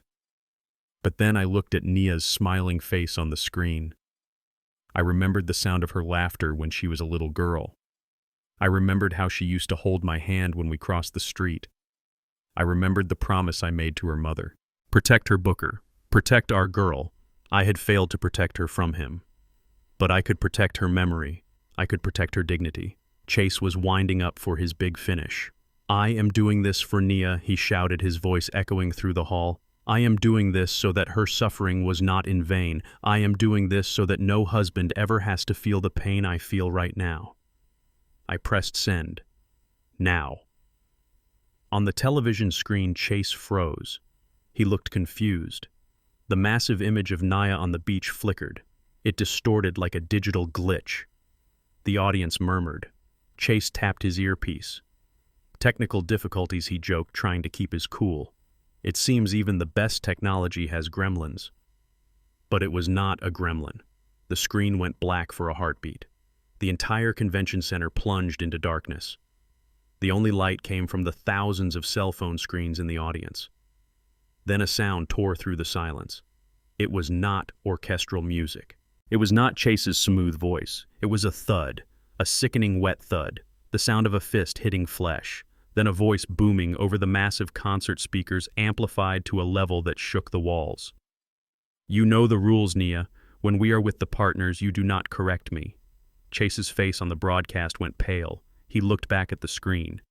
No, he whispered. Cut the feed. Cut it. But the screen flared to life, and this time it was not a beach in Maui. It was a shaky, handheld video. It was the hallway of their home, and in the center of the frame, standing terrified in her kitchen, was Nia. The patrons in the bar stopped drinking. The bartender froze with the glass in his hand. On the screen, the video Chase slapped Nia. The sound was like a thunderclap. The audience in the hall gasped. A collective sound of 5,000 people realizing they had been deceived. Chase was running around the stage now, waving his arms at the control booth. Turn it off, he screamed. His voice was not on the microphone anymore, but the cameras caught his panic. "It is a hack. It is a deep fake. Don't look," but they could not stop looking. The video continued. The beating continued. Chase's voice narrated his own brutality. "This is for the Brotherhood. This is how we maintain order." I sat in the dark corner of the bar and took a sip of whiskey. The pain in my chest was still there, but for the first time in days, it felt bearable. I watched the empire crumble. I watched the hero turn into the villain in high definition. The video showed him throwing her down the stairs. It showed him checking his watch. It showed him whispering lesson learned. Then the screen went black again, and in the silence that followed, a silence so heavy it felt like the end of the world text appeared on the screen in simple white letters. "Safe home cannot protect you from the monster holding the key." Pandemonium erupted in the convention hall. I saw people standing up. I saw investors throwing down their VIP badges. I saw reporters running toward the stage not to praise him, but to corner him. And on the stage, Chase Miller, the man who owned the city, stood alone. He looked small. He looked naked. He looked around for an exit, but there was nowhere to go. The spotlight was still on him, but now it was an interrogation lamp. Vargas and his security team were rushing the stage, but not to protect him, to contain the riot. I put my glass down on the sticky table. I pulled the $100 bill from my pocket, the one Chase had thrown at me in the hospital. I placed it under the glass as a tip. I stood up. My legs were shaky, but I stood tall. I walked out of the bar and into the rain. I could hear the sirens starting in the distance. They were coming for him. And I knew they would be coming for me too eventually. But I did not care. I had built a bridge over the chasm of his lies, and I had walked my daughter across it to the truth. I took a deep breath. The air tasted like rain and exhaust and victory. It was time to go back to the hospital. It was time to sit with my girl. The judgment day had arrived. And the verdict was guilty. The whiskey glass sat untouched on the sticky bar table in front of me. The liquid trembled slightly, not from an earthquake, but from the pounding of my own heart. I was sitting in the corner of the Iron Horse, but my spirit was hovering in that convention center hall 3 blocks away. I watched the television screen above the bar. I watched the man who had tried to bury my family stand in the spotlight of his own making. Chase Miller was approaching the climax of his speech. He was a master orator. He knew exactly when to lower his voice to a whisper to draw people in and when to raise it to a shout to ignite their passion. He was pacing the stage, his movements fluid and practiced. Behind him, the massive 60-foot LED screen displayed a soft focus image of a generic happy family, safe inside a digital bubble. "I want to show you the future," Chase said, his voice echoing through the bar's speakers. "I want to show you a world where fear is obsolete, a world where fathers do not have to worry, a world where husbands can protect the things they cherish most." He stopped in the center of the stage. He looked out at the thousands of people in the audience. He looked directly into the camera lens, and for a second it felt like he was looking right at me, right at the old mechanic hiding in the shadows. But he did not see me. He saw only his reflection. He saw only his glory. But to build this future, Chase continued raising a hand to the heavens. We must understand the past. We must understand what it means to truly love someone. Love is not just flowers and anniversary dinners. Love is discipline. Love is structure. Love is doing whatever is necessary to keep your house in order. I felt a chill run down my spine. There it was, the word discipline. The same word he had used in the folder name on his secret server, the same word he used when he broke my daughter's ribs. Chase smiled, a benevolent, terrifying smile. "I want to show you my definition of love," he said. "I want to share a private moment, a testament to the bond I shared with my wife, Nia." He turned and gestured grandly to the screen behind him. "This is the cue, Dante. Push the button, son." Chase waited for the image of Nia on the beach to appear. He waited for the tear-jerking music to swell. He waited for the applause. But the screen did not show the beach. The screen flickered violently. The image of the happy digital family distorted, tearing apart like wet paper. The pixels bled into static. A harsh electronic screech tore through the audio system, causing people in the audience to cover their ears. Chase frowned. He tapped his earpiece. He looked toward the control booth where I had been just 30 minutes ago. "We seem to be having a technical glitch," he laughed nervously. "The ghosts in the machine are active tonight." But the static did not stop. It coalesced. It formed a solid black background, and then in jagged, blood-red letters that were 10 feet tall, words appeared on the screen. The real footage. The murmur in the crowd grew louder. People were pointing. Chase turned around and saw the words. His smile faltered. He took a half step back. "What is this?" he muttered into the microphone. "Cut the feed. Go to the backup." But Dante had done his job. The backup was gone. The main line was hijacked. The only thing playing in that hall was the truth. The red text vanished, and the video began. It was shaky at first. The angle was wide and distorted, the telltale sign of a GoPro camera strapped to a chest. The lighting was harsh, showing the pristine white tiles of a kitchen. And there she was. Nia. She was wearing her silk pajamas, the ones I gave her for Christmas.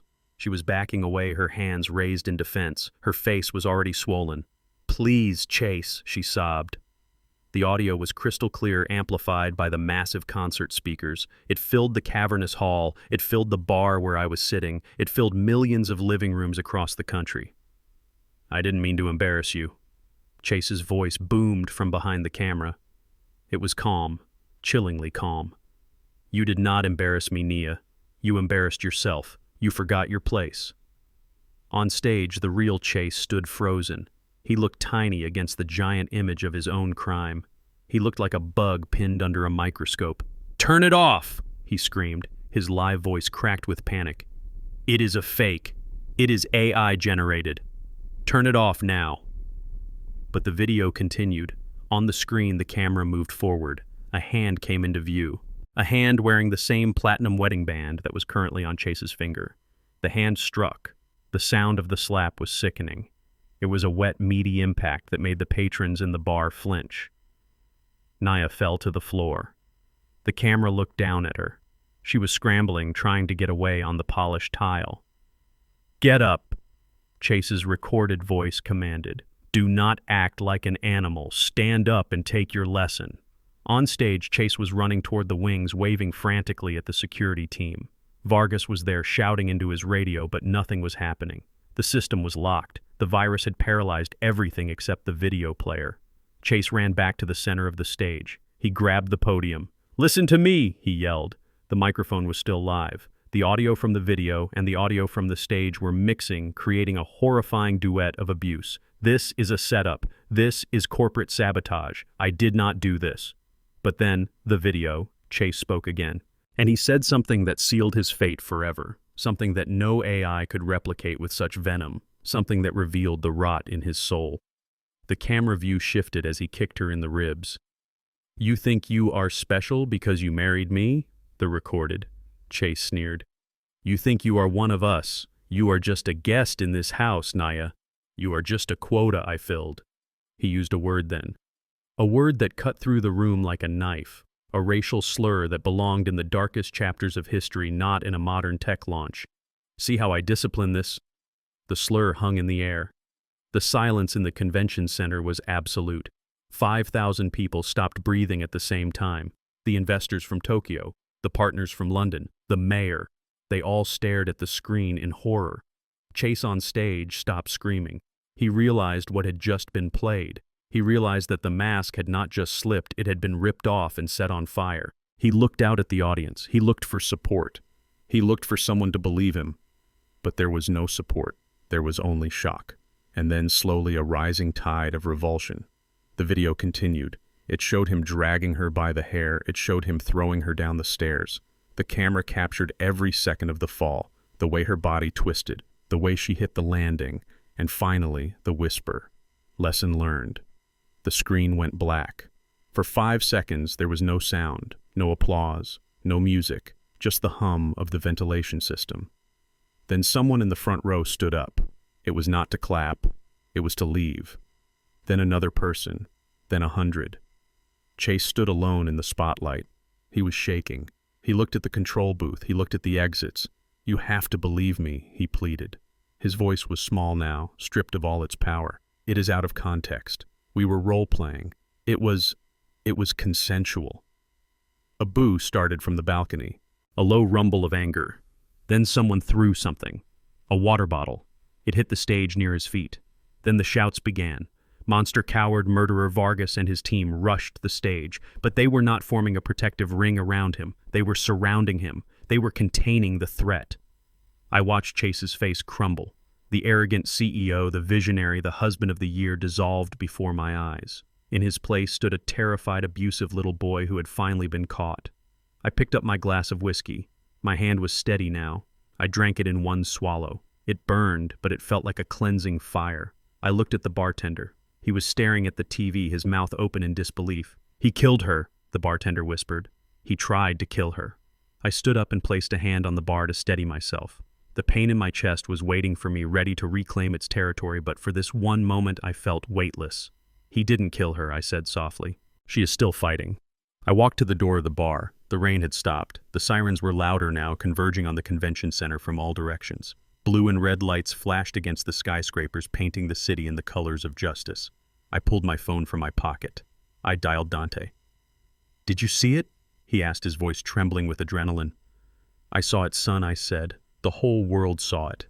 "We did it," Dante said. "We burned it down." "Not yet," I said, looking toward the hospital. "The fire is just starting. Now comes the ash." I hung up. I needed to get back to Nia. I needed to be there when she woke up, because she was going to wake up. I knew it. The universe owed us that much. I started walking. I was a dying man with no money, and a warrant likely being written for my arrest. But as I walked through the wet streets, I felt richer than Chase Miller had ever been. I had my honor. I had my truth. And I had kept my promise. The king of the castle had fallen, and the old mechanic was coming to sweep up the pieces. The whiskey glass was empty, but I kept staring at the amber ring it left on the wood. It was a perfect circle, a closed loop, just like the trap I had built for Chase Miller. In the bar, the air was thick with tension. The patrons were no longer just watching a train wreck, they were witnessing an execution, a public dismantling of a man who thought he was untouchable. On the television screen, the video of Nia being beaten had faded to black. For a moment, the convention center was silent. Chase stood on the stage, his chest heaving, his tie crooked. He looked like he was about to vomit.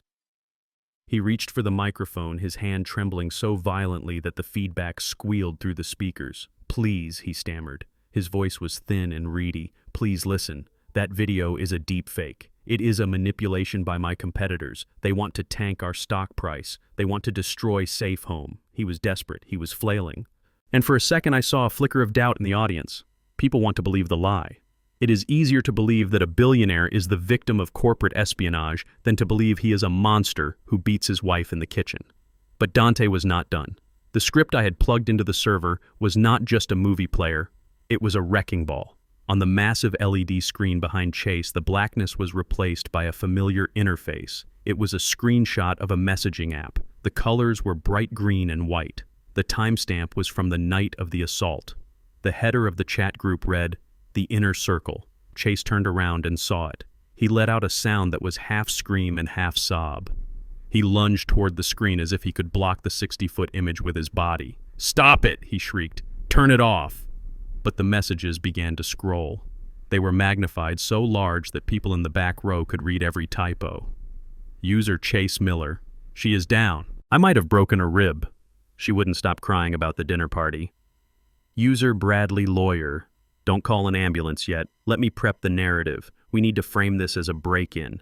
And then the message that made the entire room gasp. The message that turned the tragedy into a conspiracy. User Chase Miller. "Don't worry about the cops. Sheriff Barker is on the payroll. I just transferred 50 grand to his re-election fund. He will write whatever report I tell him to write." The camera cut to the front row of the audience. Sitting right there next to the mayor was Sheriff Barker. He was a big man with a red face and a chest full of medals. But right now, he looked like he was shrinking. His face went from red to a sickly shade of gray. He looked at the screen. He looked at the chat log that confirmed he had sold his badge for $50,000. The mayor slowly stood up and moved away from him. It was a small movement, but it was a death sentence. The circle of isolation formed around the sheriff instantly. Barker stood up. He tried to smile. He tried to wave it off like it was a joke. But then he saw the reporters. The press pit was a chaotic swarm of flashing lights and shouting voices. They were not pointing their cameras at the stage anymore. They were pointing them at him. Sheriff Barker, panic in his eyes, turned and tried to push his way down the aisle. "Excuse me," he shouted, shoving a woman out of the way. I have to handle this investigation." But the crowd blocked him. These were the people who had voted for him. These were the people who trusted him to keep them safe. And now they knew he was just a hired goon for a rich wife-beater. They did not let him pass. A wall of bodies formed. Someone grabbed his shoulder. Someone else grabbed his arm. The sheriff was swallowed by the mob of cameras and microphones shouting questions he could not answer. Back on stage, Chase realized he had lost his shield. The police were not coming to save him. The police were the co-conspirators. He looked out at the sea of faces, 5,000 people who had paid hundreds of dollars to be there, 5,000 people who had bought into his myth. The booing started low like distant thunder. Then it grew. It became a roar. It became a physical force that hit the stage. "Liar," someone screamed from the balcony. "Fraud," another voice shouted. Then the first object flew. It was a plastic water bottle. It arced through the air, catching the stage lights, and hit Chase square in the chest. Water exploded over his expensive Italian suit. It was the signal. The dam broke. Suddenly the air was filled with debris, programs, soda cans, half-eaten sandwiches. The audience was not just angry, they were insulted. They had clapped for him. They had admired him. And now they felt dirty. They wanted to scrub the stain of their admiration away with violence. Chase shielded his face with his arms. He backed away, tripping over a monitor wedge. He fell hard on his backside. The great CEO, the visionary, the man of the future, was crawling on the floor like a crab trying to escape the tide. Vargas and his private security team rushed onto the stage. But they were hesitant. They were mercenaries. They fought for money, not for loyalty. And they knew a sinking ship when they saw one. "Get me out of here!" Chase screamed at Vargas. "Get me to the car!" Vargas looked at the crowd. He looked at the sheriff being mauled by the press. He looked at Chase covered in water and trash. Vargas grabbed Chase by the collar of his jacket and hauled him up. Not gently. He dragged him toward the side exit. But the side exit was blocked. The crowd from the floor had surged forward. They were climbing onto the stage. They wanted to touch him. They wanted to hurt him. Chase's eyes were wide with terror. He had never known fear. He had known stress. He had known pressure. But he had never known the primal fear of a mob that wants blood. "No," he whimpered. "Stay back. I am Chase Miller. I own this building." A woman in the front row reached up and grabbed his ankle. She yanked hard. Chase went down again. His shoe, the custom leather shoe he had kicked my daughter with, slipped off his foot. He kicked blindly, losing his dignity with every movement. Vargas pulled his baton. "Back off," he shouted, swinging wildly. The crowd surged back for a second, but they were not afraid. They were righteous. I sat in the bar watching the chaos unfold on the screen. It was biblical. It was the Tower of Babel falling down. The camera zoomed in on Chase's face as he was dragged off stage by his security team. He was missing a shoe. His jacket was torn. His hair was plastered to his forehead with sweat and soda. He looked into the lens, and for the first time the world saw the real Chase. Not the curated image. Not the photoshopped hero, but the scared, weak little man who needed to hurt women to feel powerful. The feed cut to the news anchor in the studio. She looked shell-shocked. She touched her earpiece, listening to the producer. We are receiving reports of a riot at the convention center," she stammered. The launch of Safe Home has turned into a scene of absolute chaos following the leak of incriminating evidence against CEO Chase Miller. I finished my drink. I put the glass down. The pain in my chest was still there, but it felt different now. It was not a weight. It was a reminder. A reminder that I was still alive. I had outlived his empire. My phone buzzed. It was Dante.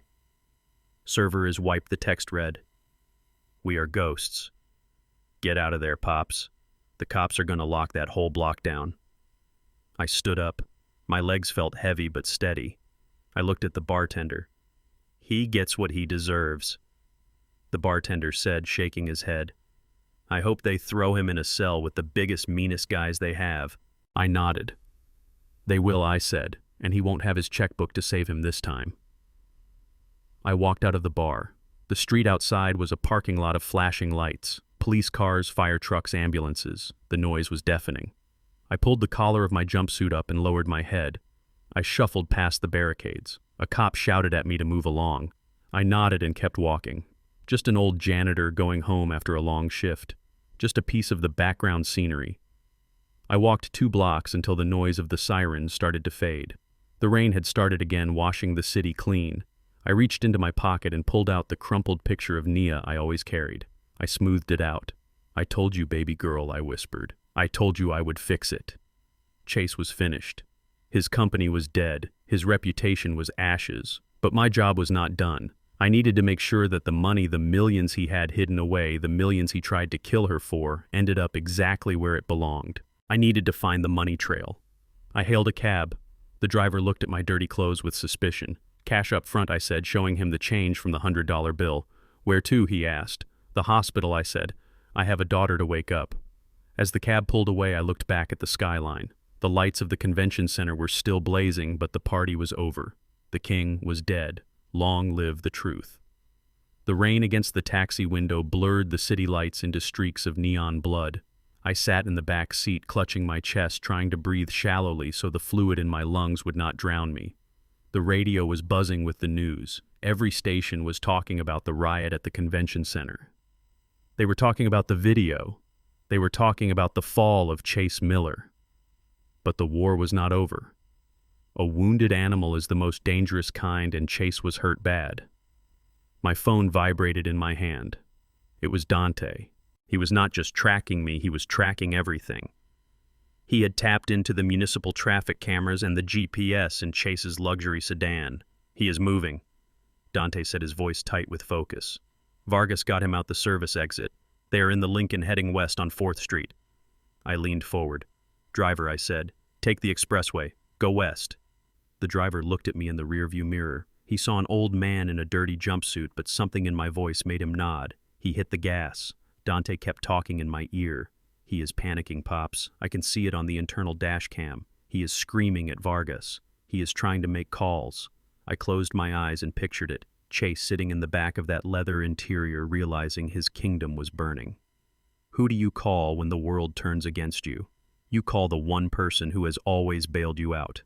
"He is calling his father," Dante said. "He is calling Judge Miller." I let out a low, humorless laugh. Judge Miller. The man who sat on the federal bench and handed out maximum sentences to kids from my neighborhood, while his own son committed felonies in a mansion. "Is the judge picking up?" I asked. "No," Dante replied. "It went to voicemail." He called again. Voicemail. Of course. Rats abandon a sinking ship, and the judge was the biggest rat of them all. He saw the news. He saw the video. He knew his son was radioactive. He was cutting him loose to save his own career. "That must hurt, Chase," I whispered. "To realize your father loves his reputation more than he loves you." I looked out the window. We were passing the exit for the airport. "He is not going to the airport," I said. "No," Dante confirmed. "He can't. I just triggered the second phase of the attack." I waited. This was the part of the plan that Dante had enjoyed the most. The financial guillotine. "I am watching his banking activity in real time," Dante said. "He just tried to transfer $5 million to an offshore account in the Caymans. Denied. He tried to use his black card to book a private jet. Declined." I could hear the keys clacking furiously on Dante's end. "I just flagged every account linked to his social security number as suspicious activity related to a federal investigation," Dante said. "His credit cards are plastic scrap. His bank accounts are frozen blocks of ice. He does not have enough money to buy a hamburger, let alone a plane ticket." Chase Miller, the man who measured his worth in zeros, was now worth less than the change in my pocket. "So where is he going?" I asked. "The car stopped," Dante said suddenly. "What do you mean stopped?" "He is at a red light on Martin Luther King Boulevard. But something is happening." The back door opened. I waited, my heart hammering. "Vargas just got out," Dante said. "He is walking away. He is leaving him in the middle of the street." I smiled. A grim, painful smile. Mercenaries do not work for free. Vargas must have gotten the alert that his retainer check had bounced. No money, no loyalty. Chase was truly alone now. "He is climbing into the driver's seat," Dante said. He looks He looks insane, Pops. He is driving on the sidewalk. He is pushing through traffic. He is heading for the suburbs. He is going home, I said. Why, Dante asked. The police are already on their way there. Why go back to the crime scene? Because he thinks he can scrub it, I said. He knows the cloud is compromised. He knows the video is out. But he thinks the original files, the full unedited history of his abuse, is still sitting on that physical server in the basement. He thinks if he destroys the hard drives, he destroys the evidence for the trial. He does not know you have the copy, Dante said. No, I said, and he does not know I am coming for him. I told the driver to drive faster. I peeled another $100 bill from the roll I had taken from my savings hidden under my floorboards years ago. Get me to the Highlands, I said. Don't stop for red lights. The chase was on. Two fathers racing toward the same house, one driving a stolen luxury car fueled by panic, the other riding in a yellow cab fueled by justice and painkillers. We arrived at the gates of the community 10 minutes later. The guard shack was empty. The guards had probably seen the news and decided they did not want to be accessories to a monster. The gate was hanging open, bent off its hinges. Chase must have rammed it. The taxi driver stopped at the bottom of the driveway. I can't go up there, man, he said, looking at the dark mansion on the hill. That place looks like trouble. I handed him the money. You did good, son. Go home to your family. I stepped out into the rain. The house loomed above me. It was dark. The power was still cut from when I was there earlier. Or maybe Dante had cut it again. It looked like a skull sitting on the hill hollow and dead. I saw Chase's car parked on the front lawn. The door was open. One headlight was smashed. Tire tracks tore up the pristine grass that he used to yell at the gardeners about. I walked up the driveway. I did not run. I could not run. My body was failing. My legs felt like lead, but my mind was sharp. I walked past the car. I saw his suit jacket thrown on the ground. He had shed his skin. The front door was wide open. I stepped inside. The silence was heavy. I could hear movement downstairs. A crashing sound. Metal on metal. He was in the basement. I walked to the kitchen first. I opened the drawer where I knew he kept his tools. I did not take a knife. I did not take a weapon. I took a heavy flashlight. I walked to the basement door. I could hear him screaming. Not words, just sounds. Animal sounds of frustration and rage. I descended the stairs. The beam of my flashlight cut through the darkness. There he was. Chase was standing in front of the server rack. He had a crowbar in his hand. He was smashing the machines. Sparks were flying. Glass was shattering. He was destroying millions of dollars of equipment trying to kill the memory of what he had done. He looked wild. His shirt was torn. He was sweating. He was crying. Die, he screamed, swinging the crowbar. Die, you stupid machine! He hit the main tower. It buckled. He hit it again. He thought he was winning. He thought he was erasing the past. I stood at the bottom of the stairs and watched him. I let him tire himself out. I let him expend his energy on metal and plastic. Finally, he stopped. He dropped the crowbar. He slumped against the ruined desk, panting, heaving for breath. "It is gone," he whispered. "It is all gone." "No," I said, stepping into the light. "It is not gone." Chase spun around. He squinted into the beam of my flashlight. He raised a hand to shield his eyes. "Who is there?" he hissed. I lowered the light just enough so he could see my face. The face of the janitor. The face of the mechanic. The face of the father. "Silas," he gasped. "You missed a spot, Chase," I said, pointing to the ruined server. "You can smash the box, but you cannot smash the truth." Chase laughed. A high-pitched, hysterical sound. "The truth," he said, stepping toward me. "The truth is whatever I say it is. I destroyed the drives. The video online, I will say it was faked. My lawyers will bury it. Without the original files, you have nothing." He picked up the crowbar again. "And you," he said, his voice dropping, "you are trespassing. You are an intruder. And under the castle doctrine, I have the right to defend my home." He took another step. "I am going to kill you, Silas," he said. "And then I am going to put the crowbar in your dead hand and tell the police you broke in and attacked me. It will be the perfect ending to my story." I did not move. I did not flinch. I looked at him with pity. "You still don't get it, do you, son?" I said. "Get what?" he sneered, raising the weapon. "I am not here to fight you," I said. "I am here to keep you busy." Chase froze. He heard it then, the sound of sirens, not in the distance, but right outside. Blue and red lights flashed through the basement windows, illuminating the wreckage he had created. I stepped aside as the front door upstairs burst open. Police shouted a voice. "Come out with your hands up!" Chase looked at the stairs. He looked at me. He looked at the crowbar in his hand. "It is over, Chase," I said. But Chase was not a man who accepted defeat. He looked at me with eyes full of madness. "If I am going down," he whispered, "I am taking you with me." He raised the crowbar high and charged. I stood my ground. I was old. I was sick. But I was ready. The crowbar was raised high above his head, a jagged piece of steel meant to crush my skull. Chase Miller came at me with a scream that was not human. It was the sound of a cornered rat, the sound of an ego shattering under the weight of its own lies. He was younger than me. He was stronger than me. In a fair fight, he would have broken every bone in my dying body. But war is never fair, and I had brought insurance. I did not flinch. I did not step back. I simply raised my right hand, the hand that was not holding the flashlight. In my palm rested a heavy piece of history, a Colt M1911 pistol. It was the sidearm I had carried in the jungle 50 years ago. The metal was worn smooth by time and memory, but the mechanism was oiled and perfect. I pulled the hammer back. Click. That sound. That small mechanical click cut through his scream like a razor blade. It was a sound that triggers a primal instinct in every man, the instinct to freeze. Chase stopped. The crowbar hovered in the air inches from striking distance. His chest was heaving. His eyes were wide fixed on the black muzzle pointing directly at his heart. "Drop it," I said. My voice was low. It was the voice of the earth speaking to the storm. Chase hesitated.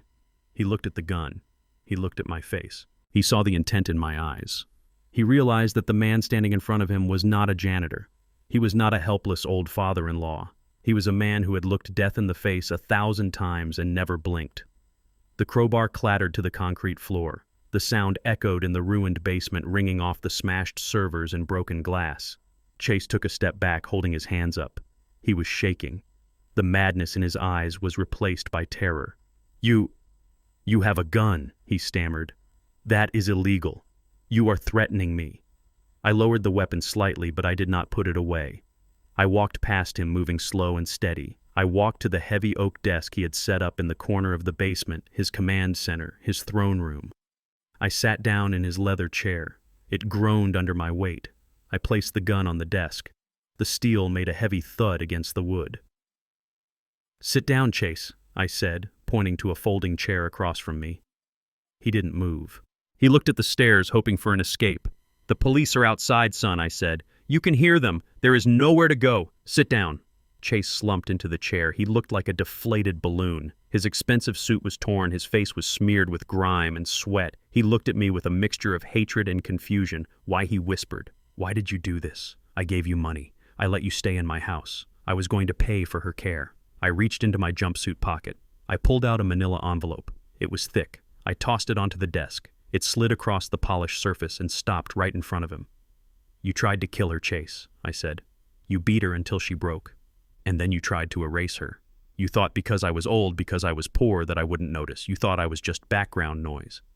Chase looked at the envelope. "What is this?" "Open it." He reached out with a trembling hand and opened the flap. He pulled out the papers. It wasn't just the transcript of the video. It was everything. Dante had been busy. Chase's eyes scanned the pages. His face went pale. This is my bank ledger," he said. "This is my offshore shell company. It is I confirmed. We didn't just find the video, Chase. We followed the money. We know about the bribes to the sheriff. We know about the insurance fraud.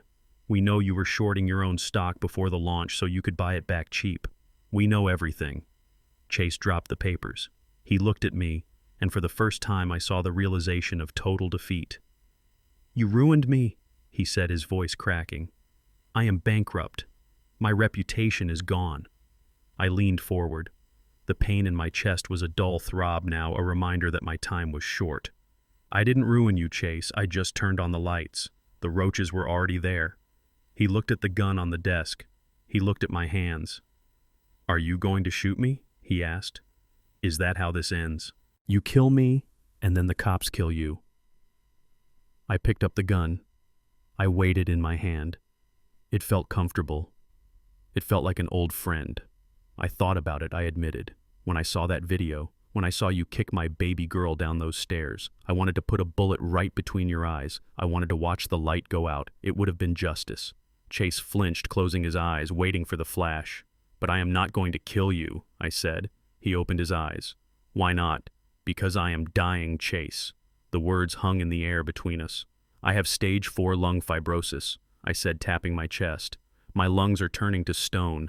I have maybe a month left, maybe a week. I am a dead man walking.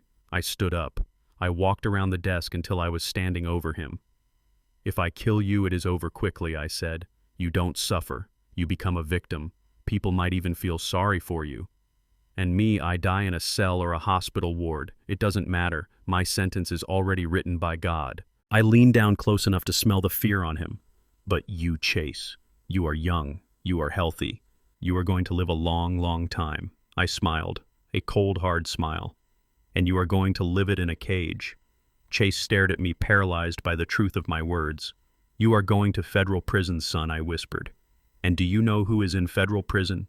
Do you know who fills those cell blocks? I pointed to the papers on the desk where the transcript of his racial slurs was highlighted in yellow. The very people you hate, I said. The men you called animals. The men you called by that ugly word you used in the video. You are going to be locked in a box with them for 20 or 30 years. Chase's breathing hitched. He started to hyperventilate. You are going to be the only soft, rich white boy in a sea of hard men, I continued. And they have TVs in prison, Chase. They saw the news. They know what you did to a black woman. They know what you called them. I patted him on the shoulder. He flinched as if I had burned him. I don't need to kill you, I said. I am just the delivery man. I am delivering you to hell. Chase began to cry. Not the fake tears from the stage. Real ugly sobs of terror. He realized the future that was waiting for him. A future of violence and fear. A future where his money could not protect him. Please, he begged, grabbing my leg.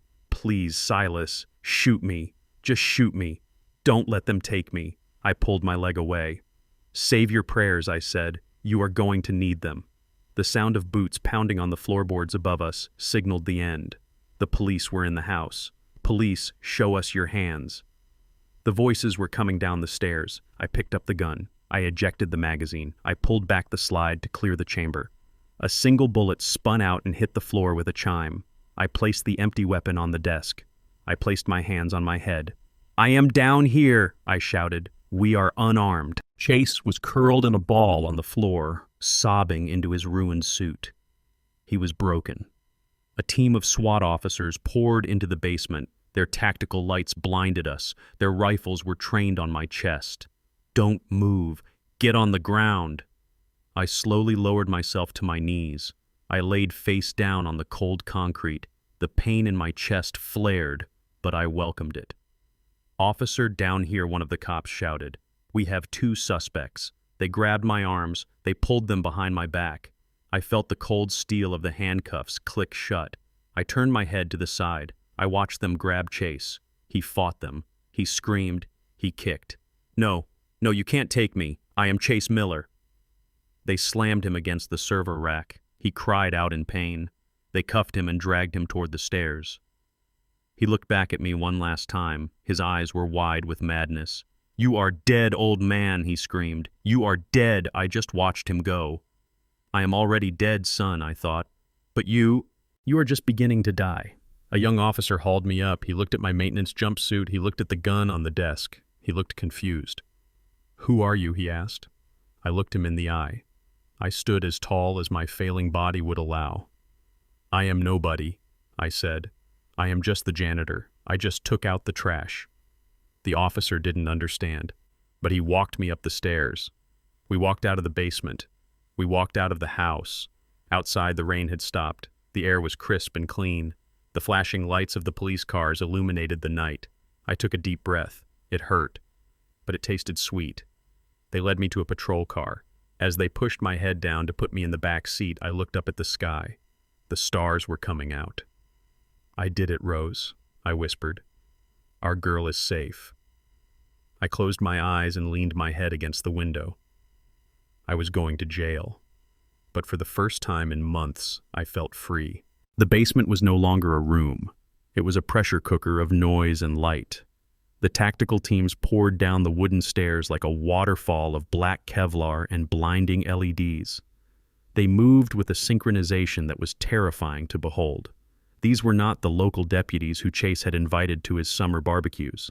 These were not the men who looked the other way when he drove drunk through the neighborhood. These men wore windbreakers with 3 yellow letters printed on the back. FBI. I stayed on my knees, my hands interlocked behind my head, just as they had instructed. The cold concrete dug into my skin, but I did not shift. I kept my eyes on the floor, focusing on a shard of glass from the server Chase had destroyed. It reflected the chaos above me like a kaleidoscope of violence. Freeze, federal agents. The commands echoed off the concrete walls. Chase was still standing near the desk. He was blinking into the lights, his hands raised halfway in a gesture of confusion rather than surrender. He looked like a man who had woken up in a nightmare and was waiting for his butler to wake him up. "Gentlemen," he shouted, his voice cracking with a desperate attempt at authority. "Thank God you are here. This man is an intruder. He has a gun. I was defending my property." He pointed a shaking finger at me. "Arrest him. He is the one you want." 2 agents moved toward him. They did not lower their rifles. They did not acknowledge his status or his expensive suit. To them, he was just a suspect in a high-priority federal investigation. "Get on the ground," the lead agent bellowed. Chase took a step back. "No, you do not understand. I am Chase Miller. I am the CEO of Safe Home. I called the police." He reached into his jacket pocket. Maybe he was reaching for his phone. Maybe he was reaching for his wallet to show ID. It was a stupid move, a fatal move in the eyes of law enforcement. Gunman agent shouted. Before Chase could explain, before he could pull out his platinum credit card, 3 agents hit him. It was a kinetic wave of force. They tackled him with the kind of brutality reserved for violent felons. Chase hit the floor hard. His face bounced off the expensive Persian rug he had put down in his command center to dampen the sound. The air left his lungs in a whoosh. "Get off me!" he screamed, muffled by the wool. "Do you know who I am? I will sue you. I will have your badges." One of the agents pressed a knee into the small of Chase's back, pinning him down. Another grabbed his right arm and wrenched it behind him. I heard the pop of a shoulder joint straining. Chase howled in pain. "Stop resisting," the agent yelled. "I am not resisting." Chase sobbed. "I am the victim." He broke in. "He is the criminal." I watched from my spot on the floor. It was pathetic. The man who had beaten my daughter with such cold, calculated precision was now flailing like a toddler having a tantrum. He had no dignity. He had no spine. Without his money and his lawyers, he was nothing but a bag of soft noise. An agent approached me. He was younger with calm eyes. He saw the empty gun on the desk. He saw my compliance. "Sir, I need you to lie flat on your stomach," he said firmly but not unkindly. I lowered myself down. I felt the agent's hands on my arms. He cuffed me efficiently. The metal was cold, but it did not feel like a restraint. It felt like a period at the end of a long sentence. "You are under arrest," the agent recited. "You have the right to remain silent." I remained silent. I had said everything I needed to say. They hauled me up to my feet. My chest screamed in protest, the fluid in my lungs shifting with the movement. I coughed, a dry, rattling sound that tasted of copper. The agent steadied me, holding my elbow. "Are you injured, sir?" he asked.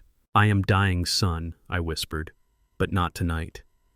They began to march me toward the stairs. I had to walk past Chase. They were still struggling to cuff him. He was kicking and twisting, spitting foam and insults. "This is a mistake," Chase screamed into the rug. "That man is a terrorist. He hacked my company. He is destroying America." As I walked by, I stopped for just a second. The agent holding me tried to nudge me forward, but I planted my feet. I looked down at the man who had ruined my family. His face was pressed against the floor, his cheek squashed flat, his eye bulging as he looked up at me. Our eyes locked. He waited for me to say something. He waited for me to gloat. He waited for me to curse him. But I gave him something worse. I looked at him with absolute indifference. I looked at him the way you look at a dead rat in a trap. No anger, no pity, just a hygiene problem that has been solved. I turned my head and kept walking. No Chase shrieked as I walked away. "Look at me. Don't you walk away from me. "You old piece of trash, I own you." His voice faded as I climbed the stairs. We emerged from the basement into the main hallway of the mansion. The front door was wide open, letting in the cool night air. The scene outside was blinding. The entire cul-de-sac was lit up by flashing red and blue lights. There were police cruisers, SWAT vans, and unmarked federal sedans. A helicopter chopped the air overhead, its spotlight sweeping the lawn. The neighbors were out. The doctors and lawyers and bankers who lived in this gated paradise were standing on their manicured lawns in their silk bathrobes, holding coffee cups and cell phones. They watched as the police led me out. I held my head high. I was wearing a dirty maintenance jumpsuit. I was in handcuffs. I looked like a criminal. But I did not feel shame. The shame belonged to this house. They led me to the back of a black SUV. The agent opened the door and helped me in. The seat was leather warm and comfortable. Through the tinted window, I watched the front door of the house. A minute later, they brought Chase out. He was not walking. He was being dragged. His feet were dragging on the pavement, ruining his Italian leather shoes. His suit was torn at the shoulder. His hair was wild, standing up in tufts. He was still screaming, still fighting, still trying to bargain with reality. "Call the governor," he shouted at a cameraman who had managed to sneak past the perimeter. "Tell him Chase Miller is being kidnapped." The agent shoved him into the back of a police van. The metal door slammed shut, cutting off his voice. The silence that followed was heavy. The agent who had arrested me climbed into the driver's seat of the SUV. Another agent got in the passenger side. He turned around and looked at me through the wire mesh. "Silas Jones," he said, looking at a tablet. "Or should I say Booker Lewis? We have been looking for you since the broadcast started." I leaned my head back against the seat. "I am not hard to find," I said. The agent studied me. "We saw the video, Mr. Lewis. The whole country saw it. The Bureau has seized the servers at the convention center. We are seizing the servers in the house now." He paused. "Technically, you committed about 40 felonies tonight. Breaking and entering, grand larceny, computer fraud, wiretapping, possession of an unregistered firearm." I nodded. "I know the list." The agent looked out the window at the van where Chase was caged. "But between you and me," the agent said, his voice lowering, "my sister was in an abusive marriage for 10 years. The guy was a pillar of the community. Nobody believed her." He looked back at me. "Whatever happens next, Mr. Lewis, you did good." I closed my eyes. A single tear leaked out and rolled down my cheek. It was not for me. It was for the years my daughter had suffered in silence. "Is she okay?" I asked. "My daughter." The agent nodded. "We have a team at the hospital. She is under federal protection now. No one gets near her without a badge. And the doctors say she is showing signs of brain activity. She is fighting. She gets that from her mother," I said softly. The SUV engine rumbled to life. We began to roll down the long driveway, leaving the skull-like mansion behind. I watched the house disappear in the distance. It was just a pile of bricks and wood now. The monster who lived there was gone. We turned onto the main road. The lights of the city twinkled in the distance. Somewhere in that city, Dante was scrubbing his digital footprints, disappearing back into the shadows. Somewhere in that city, Nia was sleeping safe for the first time in years. And me, I was going to a cell. But as I looked at my reflection in the dark window, I did not see a prisoner. I saw a father who had finished his shift. The pain in my chest was still there, waiting to claim me. But for the first time in a long time, I was not afraid of the dark. I took a deep breath of the sterile, conditioned air. "Take me in, officer," I said. "I am ready to rest." The chair next to the hospital bed had become an extension of my body. For 14 days I had sat in the same spot, watching the rise and fall of my daughter's chest. The doctors told me that the swelling in her brain was going down, but they could not promise when or if she would wake up. They told me I should go home and rest. They told me that a man in my condition with lungs turning to stone needed to be in a bed of his own. I told them that I would leave this room when I walked out with my daughter or when they carried me out in a bag. There was no third option. It was a Tuesday afternoon. The rain that had washed away Chase's empire had finally stopped, leaving behind a pale, weak sunlight that filtered through the blinds. I was peeling an apple with a small pocket knife I had managed to hide from the nurses. The rhythmic sound of the blade slicing through the skin was the only thing keeping me grounded. Slice, peel, slice, peel. My hands were thinner than they were 2 weeks ago.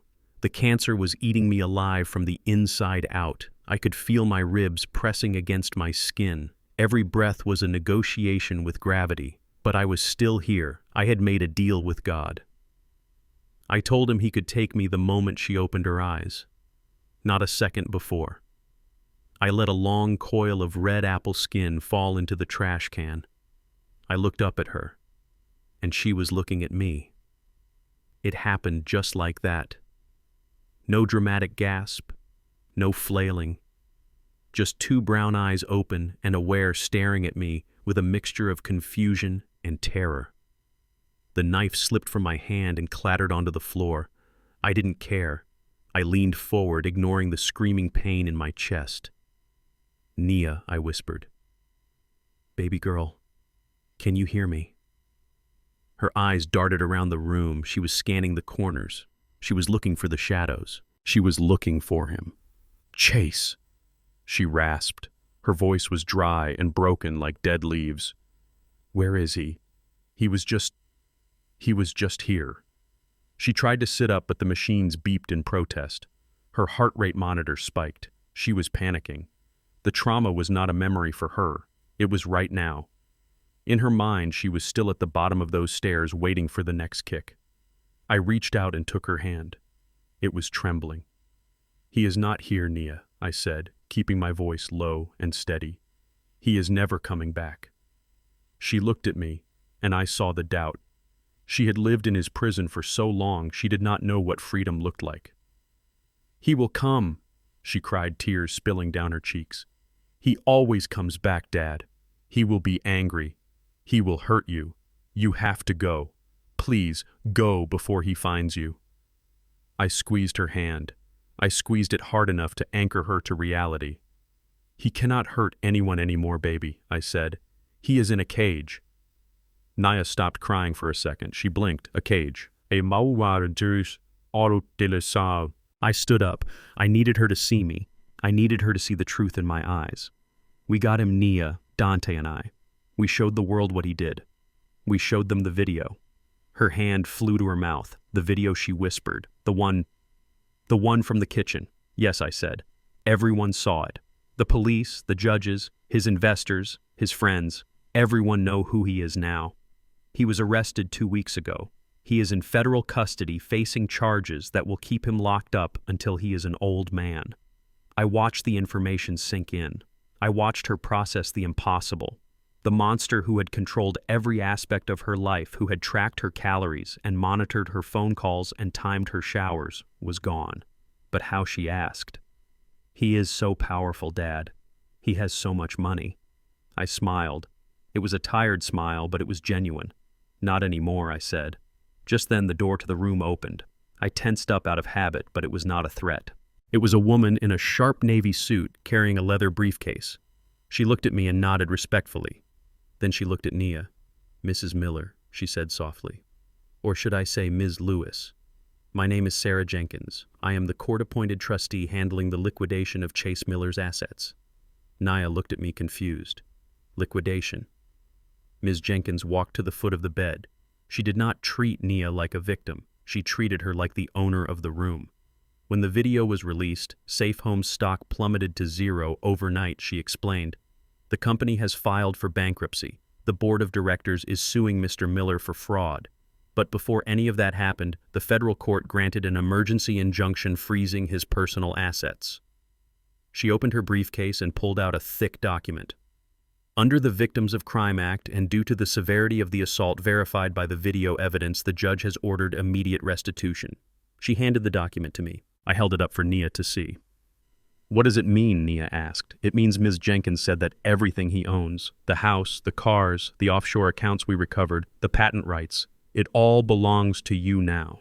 It is a settlement for pain and suffering and punitive damages." Nia stared at the lawyer. "I don't want his money," she whispered. "I don't want anything from him. I just want him to leave me alone." Ms. Jenkins softened. She stepped closer. "It is not his money anymore, Nia. It is the price of your freedom. And it is the tool you will use to rebuild. You can burn it. You can donate it. You can use it to buy an island and never speak to anyone again. But it is yours. He has nothing. He is currently being represented by a public defender because he cannot afford a private attorney. A public defender. The irony was so sweet I could taste it. Chase Miller, the man who bragged about his $500 an hour legal team, was now begging for help from an overworked state lawyer. Naya looked at me. Her eyes were wide. "He is really gone, Dad." I nodded. I reached out and brushed a stray lock of hair from her forehead. "He is gone, baby girl. The lock is broken. The door is open." Nia closed her eyes and let out a long, shuddering breath. It was the sound of a weight being lifted, a weight she had carried for years. When she opened her eyes again, they were different. The terror was fading, replaced by a spark of something else. Survival. "Dad," she said, "I want to sell the house." I nodded. "We will sell it." "I want to sell the cars," she said, her voice getting stronger. "I want to sell the jewelry he bought me. I want to sell every single thing he ever touched. We will sell it all, I promised." And then she said, looking at the window, "Then I want to buy a small house, somewhere with a garden, somewhere with no cameras, and I want you to come live with me." I froze. The pain in my chest flared, a sharp reminder of my timeline. I had not told her yet. I had not told her that the clock was running out. I looked at her hopeful face. She had just got her life back. I could not take her father away from her in the same breath. "We will see, baby," I said, forcing a smile. "We have plenty of time to plan." Ms. Jenkins cleared her throat. "There is one more thing," she said. "The trial is set for next month. You don't have to go. The video evidence is enough to convict him a dozen times over. But the prosecutor wanted you to know that Chase has been trying to send letters from prison." Naya stiffened. "Letters?" she asked. Ms. Jenkins nodded. "We have intercepted all of them. You will never have to see them. But he keeps writing the same thing. He keeps saying that he forgives you." Naya laughed. It was a dry, brittle sound. "He forgives me. For what? For surviving." "For exposing him," I said. "Narcissists never change, Nia. He still thinks he is the hero of the story. He thinks we are the villains who ruined his perfect life." "Let him write," Nia said. "Let him write to the walls." "I don't care." Ms. Jenkins smiled. "I will convey that to the prosecutor. I will leave you two alone. You have a lot of paperwork to sign when you are ready, Ms. Lewis. But there is no rush. You have all the time in the world." The lawyer left the room, closing the door softly. Silence returned to the room, but it was not the heavy, oppressive silence of the last 2 weeks. It was a peaceful silence. I picked up the apple I had dropped. I wiped it off on my shirt. I pulled out my knife again. "Do you want a slice?" I asked. Nia looked at the apple. She looked at my hands, the rough, scarred hands of a mechanic that had built bridges and destroyed monsters. "Yes, Dad," she said. "I would like that." I sliced a piece of the white fruit and handed it to her. She took it with her good hand. She took a bite. It was a small thing, eating a piece of apple. But it was the first act of her new life. "Dad," she said, chewing slowly. "Yeah, baby. Thank you." I did not ask what she was thanking me for. I knew. I sat back in the chair. My lungs were burning. My body was tired. So incredibly tired. I could feel the energy draining out of me like water from a cracked vessel. I had fought the war. I had won the battle. I had saved the princess. But every soldier knows that eventually the war comes home with you. I looked at Naya eating her apple. She was going to be okay. She was rich. She was safe. She was free. I could feel the darkness encroaching at the edges of my vision. Not the darkness of evil, but the darkness of rest. I gripped the armrests of the chair. Not yet, I told myself. Not yet. Just a little longer. Let me watch her eat.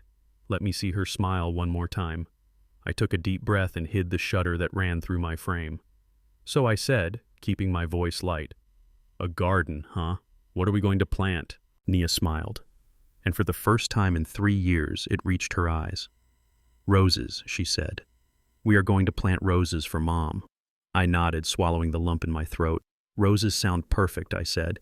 And as I sat there watching my daughter plan a future I would not be a part of, I felt a profound sense of peace. It was a good trade. My life for hers. It was the best deal I had ever made. The adrenaline that had fueled my war against Chase Miller was a powerful drug, but like all drugs, it had a crash. And my crash was absolute. The federal agents didn't even get me to a holding cell. I collapsed in the booking area of the precinct. My legs just stopped working. The concrete floor rushed up to meet me, and the last thing I heard was the shout of a desk sergeant calling for a medic. When I woke up, I was not in a prison infirmary. I was back in the same hospital where I had kept vigil over my daughter. But this time the roles were reversed. I was the one in the bed hooked up to the monitors and the oxygen lines. And sitting in the chair next to me holding my hand was Nia. It had been 3 days since the arrest. 3 days since the world saw the truth. I looked at my daughter. She looked tired, but it was a good tired. It was the exhaustion of someone who has been busy cleaning up a mess, not the exhaustion of someone living in fear. She was reading a document with a highlighter in her hand. "Hey, kiddo," I whispered. My voice was barely a scratch against the silence. Nia looked up. Her face lit up. She dropped the papers and squeezed my hand. "Dad," she said, "you are awake. The doctor said, well, he said you were sleeping deeply." I smiled. The mask was shaking against my face. "I was dreaming about your mother," I said. "She was scolding me for being late for dinner." Nia laughed, a soft, genuine sound that filled the sterile room. "You are not going anywhere, Dad," she said. "We have things to do. Look." She held up the papers. "I just signed the papers to sell the mansion," she said. "A developer bought it. He is going to tear it down and build a park. No one will ever live in that house again." "Good," I said. "Burn it to the ground. Sow the earth with salt." I tried to sit up, but my body refused. The fluid in my lungs was like a heavy blanket pinning me to the mattress. I knew what this meant. I had seen enough death in my life to recognize the final approach. The engine was failing. The structure was compromising. It was time to close the project. Nia saw the look in my eyes. Her smile faded. "Dad," she said, her voice trembling, "don't look at me like that. The doctor said they can make you comfortable. We have money now. We can get the best specialists." I shook my head slowly. "Money cannot buy new lungs." "Nia," I said, "and it cannot buy more time when the contract is up." "My shift is over, baby girl." Tears welled up in her eyes. She gripped my hand harder as if she could anchor me to the earth by sheer force of will. "No," she whispered. "You just got back to me." "It is not fair. Life is not fair, Nia," I said. "But it is just. And this is a good ending. I gotta see you free. I gotta see him fall. That is all I wanted." I pointed a shaking finger toward the small bedside table where my personal effects were bagged. "Open the bag," I said. The blue envelope. Nia reached over and grabbed the clear plastic bag the police had collected.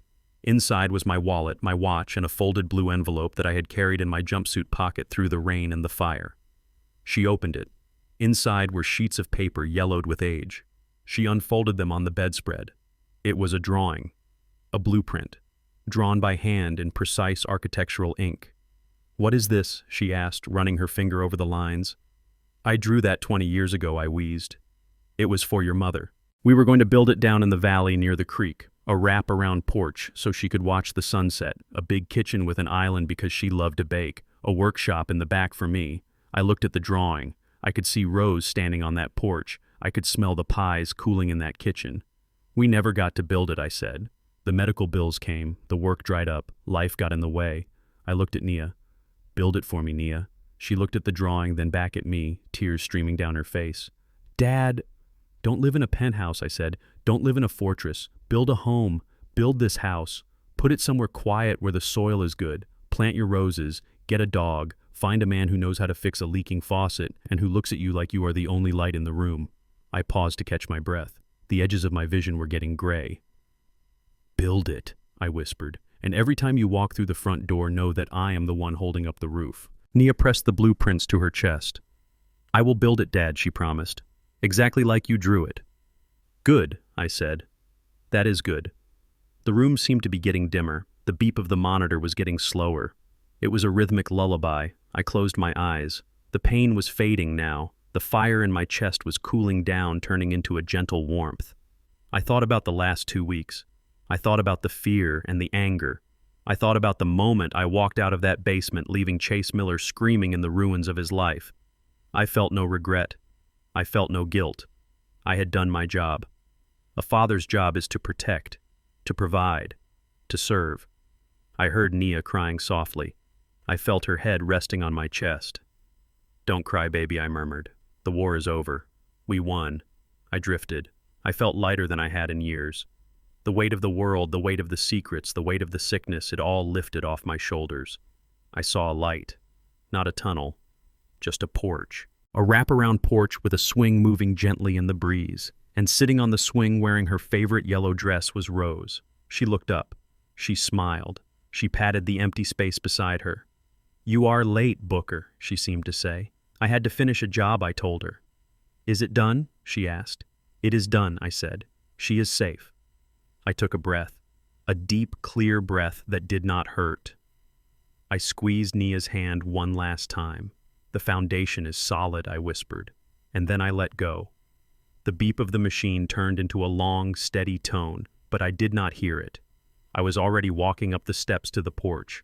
I was already home. Nia sat there for a long time holding her father's hand. She did not scream. She did not wail. She simply sat in the silence, feeling the warmth of his love slowly fading from his skin.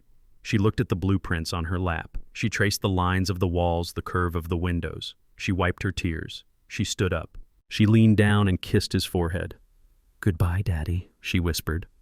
She walked to the window and opened the blinds. The sun had broken through the clouds completely, now bathing the city in golden light. She looked down at the street. Somewhere out there, people were rushing to work, living their lives, unaware of the battle that had been fought for her soul. She picked up her phone. She dialed the number of the court-appointed lawyer. "Hello, Ms. Jenkins," Nia said. Her voice was strong. It was Silas's voice. "Yes, Ms. Lewis, I want to liquidate the assets immediately," Nia said. "And I need you to find me a contractor. The best one in the state. I have a project to start." "Of course. What are we building?" "We are building a legacy," Nia said, looking back at her father one last time. She walked out of the hospital room, clutching the blue envelope to her chest. She left the death behind. She walked into the sunlight, ready to build. And somewhere in the quiet corners of the earth, under the roots of the trees and the stones of the river, the spirit of the architect smiled. His masterpiece was finally complete. The seasons change quickly when you are too busy to watch them. It has been 12 months since I buried my father on a quiet Tuesday morning under an old oak tree. 12 months of grief and 12 months of hard labor. The doctors told me to rest, but I could not rest. I had a set of blueprints in a blue envelope, and I had a promise to keep. I stood on the wrap-around porch of the new house. It was built exactly to his specifications. Every beam, every window, every nail was placed where Silas Lewis had intended it to be 20 years ago. The house sat in a valley where the soil was rich and dark. The air smelled of cedar wood and wet earth and roses. Hundreds of yellow roses were blooming along the fence line, vibrant and defiant against the green grass. Today the driveway was full of cars, but they were not the luxury sedans of Chase's friends. They were old minivans and dented hatchbacks. The people standing on my lawn were not holding champagne flutes. They were holding their children. They were women with tired eyes and bruised spirits. Women who had packed their lives into garbage bags in the middle of the night just to escape. I walked to the microphone set up on the porch steps. I wore a simple yellow dress, the same color my mother used to wear. I looked out at the crowd. "Welcome," I said. My voice did not shake. "Welcome to the Silas house." I looked at the sign hanging above the front door. It was hand-carved from mahogany. The Silas Foundation. A sanctuary for new beginnings. "This is not a shelter," I told them. "This is a home." It was designed by a man who believed that the foundation is the most important part of any structure. He believed that if the foundation is strong, the house can weather any storm. He taught me that dignity is not something you buy, it is something you build. I picked up a pair of scissors. I did not cut a ribbon. Instead, I cut a heavy steel chain that we had draped across the stairs, symbolizing the breaking of the cycle. The chain fell to the wooden floor with a heavy clatter. The women cheered. It was not polite applause. It was the sound of relief. It was the sound of hope. I spent the afternoon walking through the house, showing them the rooms. The big kitchen with the island where we would bake pies. The workshop in the back where we would teach them trades so they would never be financially dependent on anyone again. I watched children playing in the garden, running through the roses, safe and happy. This was his legacy. He did not leave me an empire of blood money. He left me a fortress of kindness. But as the sun began to set and the guests began to leave, my mind drifted to a very different place. A place without sun, a place without roses. Hundreds of miles away, inside the high-security wing of the Federal Correctional Institution, Chase Miller was learning a new definition of home. His cell was 6 feet by 8 feet. The walls were gray concrete that sweated in the humidity. There was no privacy. There was no smart home system to protect him. Chase was on his knees, scrubbing the floor with a toothbrush. His hands, once manicured and soft, were raw and blistered. His expensive haircut was gone, replaced by a jagged buzz cut. He looked thinner. The arrogance had been starved out of him, leaving only a hollow shell of fear. He stopped scrubbing to wipe sweat from his eyes. He heard footsteps behind him. He flinched. He curled his shoulders inward, trying to make himself small. "You missed a spot," a deep voice rumbled. Chase looked up. Standing over him was a man named Marcus, serving life for armed robbery. Marcus had seen the video. Everyone in the cell block had seen the video. "I am sorry," Chase whispered, his voice trembling. "I will clean it again, please." Marcus did not smile. He did not yell. He simply kicked the bucket of dirty water over. The gray sludge spread across the floor, soaking Chase's uniform. "Clean it up," Marcus said, "and do it quietly. We don't like noise in this house." Chase scrambled to gather the water with his rag. He was crying, but he did not make a sound. He had learned the hard way that tears attracted predators. He had learned what it felt like to be helpless. He had learned what it felt like to be terrified in his own home. The universe has a way of balancing the scales. The man who used fear as a weapon was now drowning in it. The man who demanded discipline was now being disciplined by the world itself. Back in the valley, the sun had dipped below the horizon, painting the sky in shades of violet and gold. The last car had driven away. The house was quiet. I sat on the porch swing. It was made of solid oak suspended by heavy chains. I pushed off gently with my bare feet. The swing creaked a familiar, comforting rhythm. Back and forth, back and forth. I closed my eyes and listened to the wind rusting through the trees. I could smell the roses. I reached into my pocket and pulled out the old pocket watch my father had carried. It had stopped working the day he died, frozen at the exact minute his heart stopped. I ran my thumb over the engraved case. "I did it, Dad," I whispered to the empty porch. "I built it." A breeze picked up, stirring the wind chimes hanging from the eaves. They tinkled softly, a melody that sounded like laughter. I felt a warmth settle over my shoulders. It wasn't the humid heat of the summer evening. It was a specific, familiar warmth, like a heavy work jacket being draped over me. I looked at the empty seat beside me on the swing. I didn't see him, but I knew he was there. I knew he was checking the joinery of the porch railing. I knew he was inspecting the grade of the soil. He was the architect. I was the builder. And together, we had constructed something that would last longer than any skyscraper. I looked up at the first star appearing in the twilight sky. It burned bright and steady. "Thank you," I said, "for the house, for the fight, for the truth." I put the watch back in my pocket. I stopped the swing. I stood up and walked to the front door. I turned the lock. It clicked with a solid, secure sound. I was safe. I walked into the warmth of the kitchen where the smell of apples and cinnamon was waiting. I had a pie to bake. The long winter was over. And finally the spring had come to stay. We often mistake silence for weakness and patience for submission. But in a world loud with lies, the quietest man in the room is usually the one watching, listening, and preparing. A father's love isn't just about providing. It's about protecting with a ferocity that defies death itself. Evil may scream for attention, wear expensive suits, and manipulate the truth, but it always forgets one thing. The truth has no expiration date. When you hurt a child, you don't just break a bone, you wake a sleeping lion. And lions, they don't roar until they strike. If this story moved you, please hit that like button and subscribe to our channel.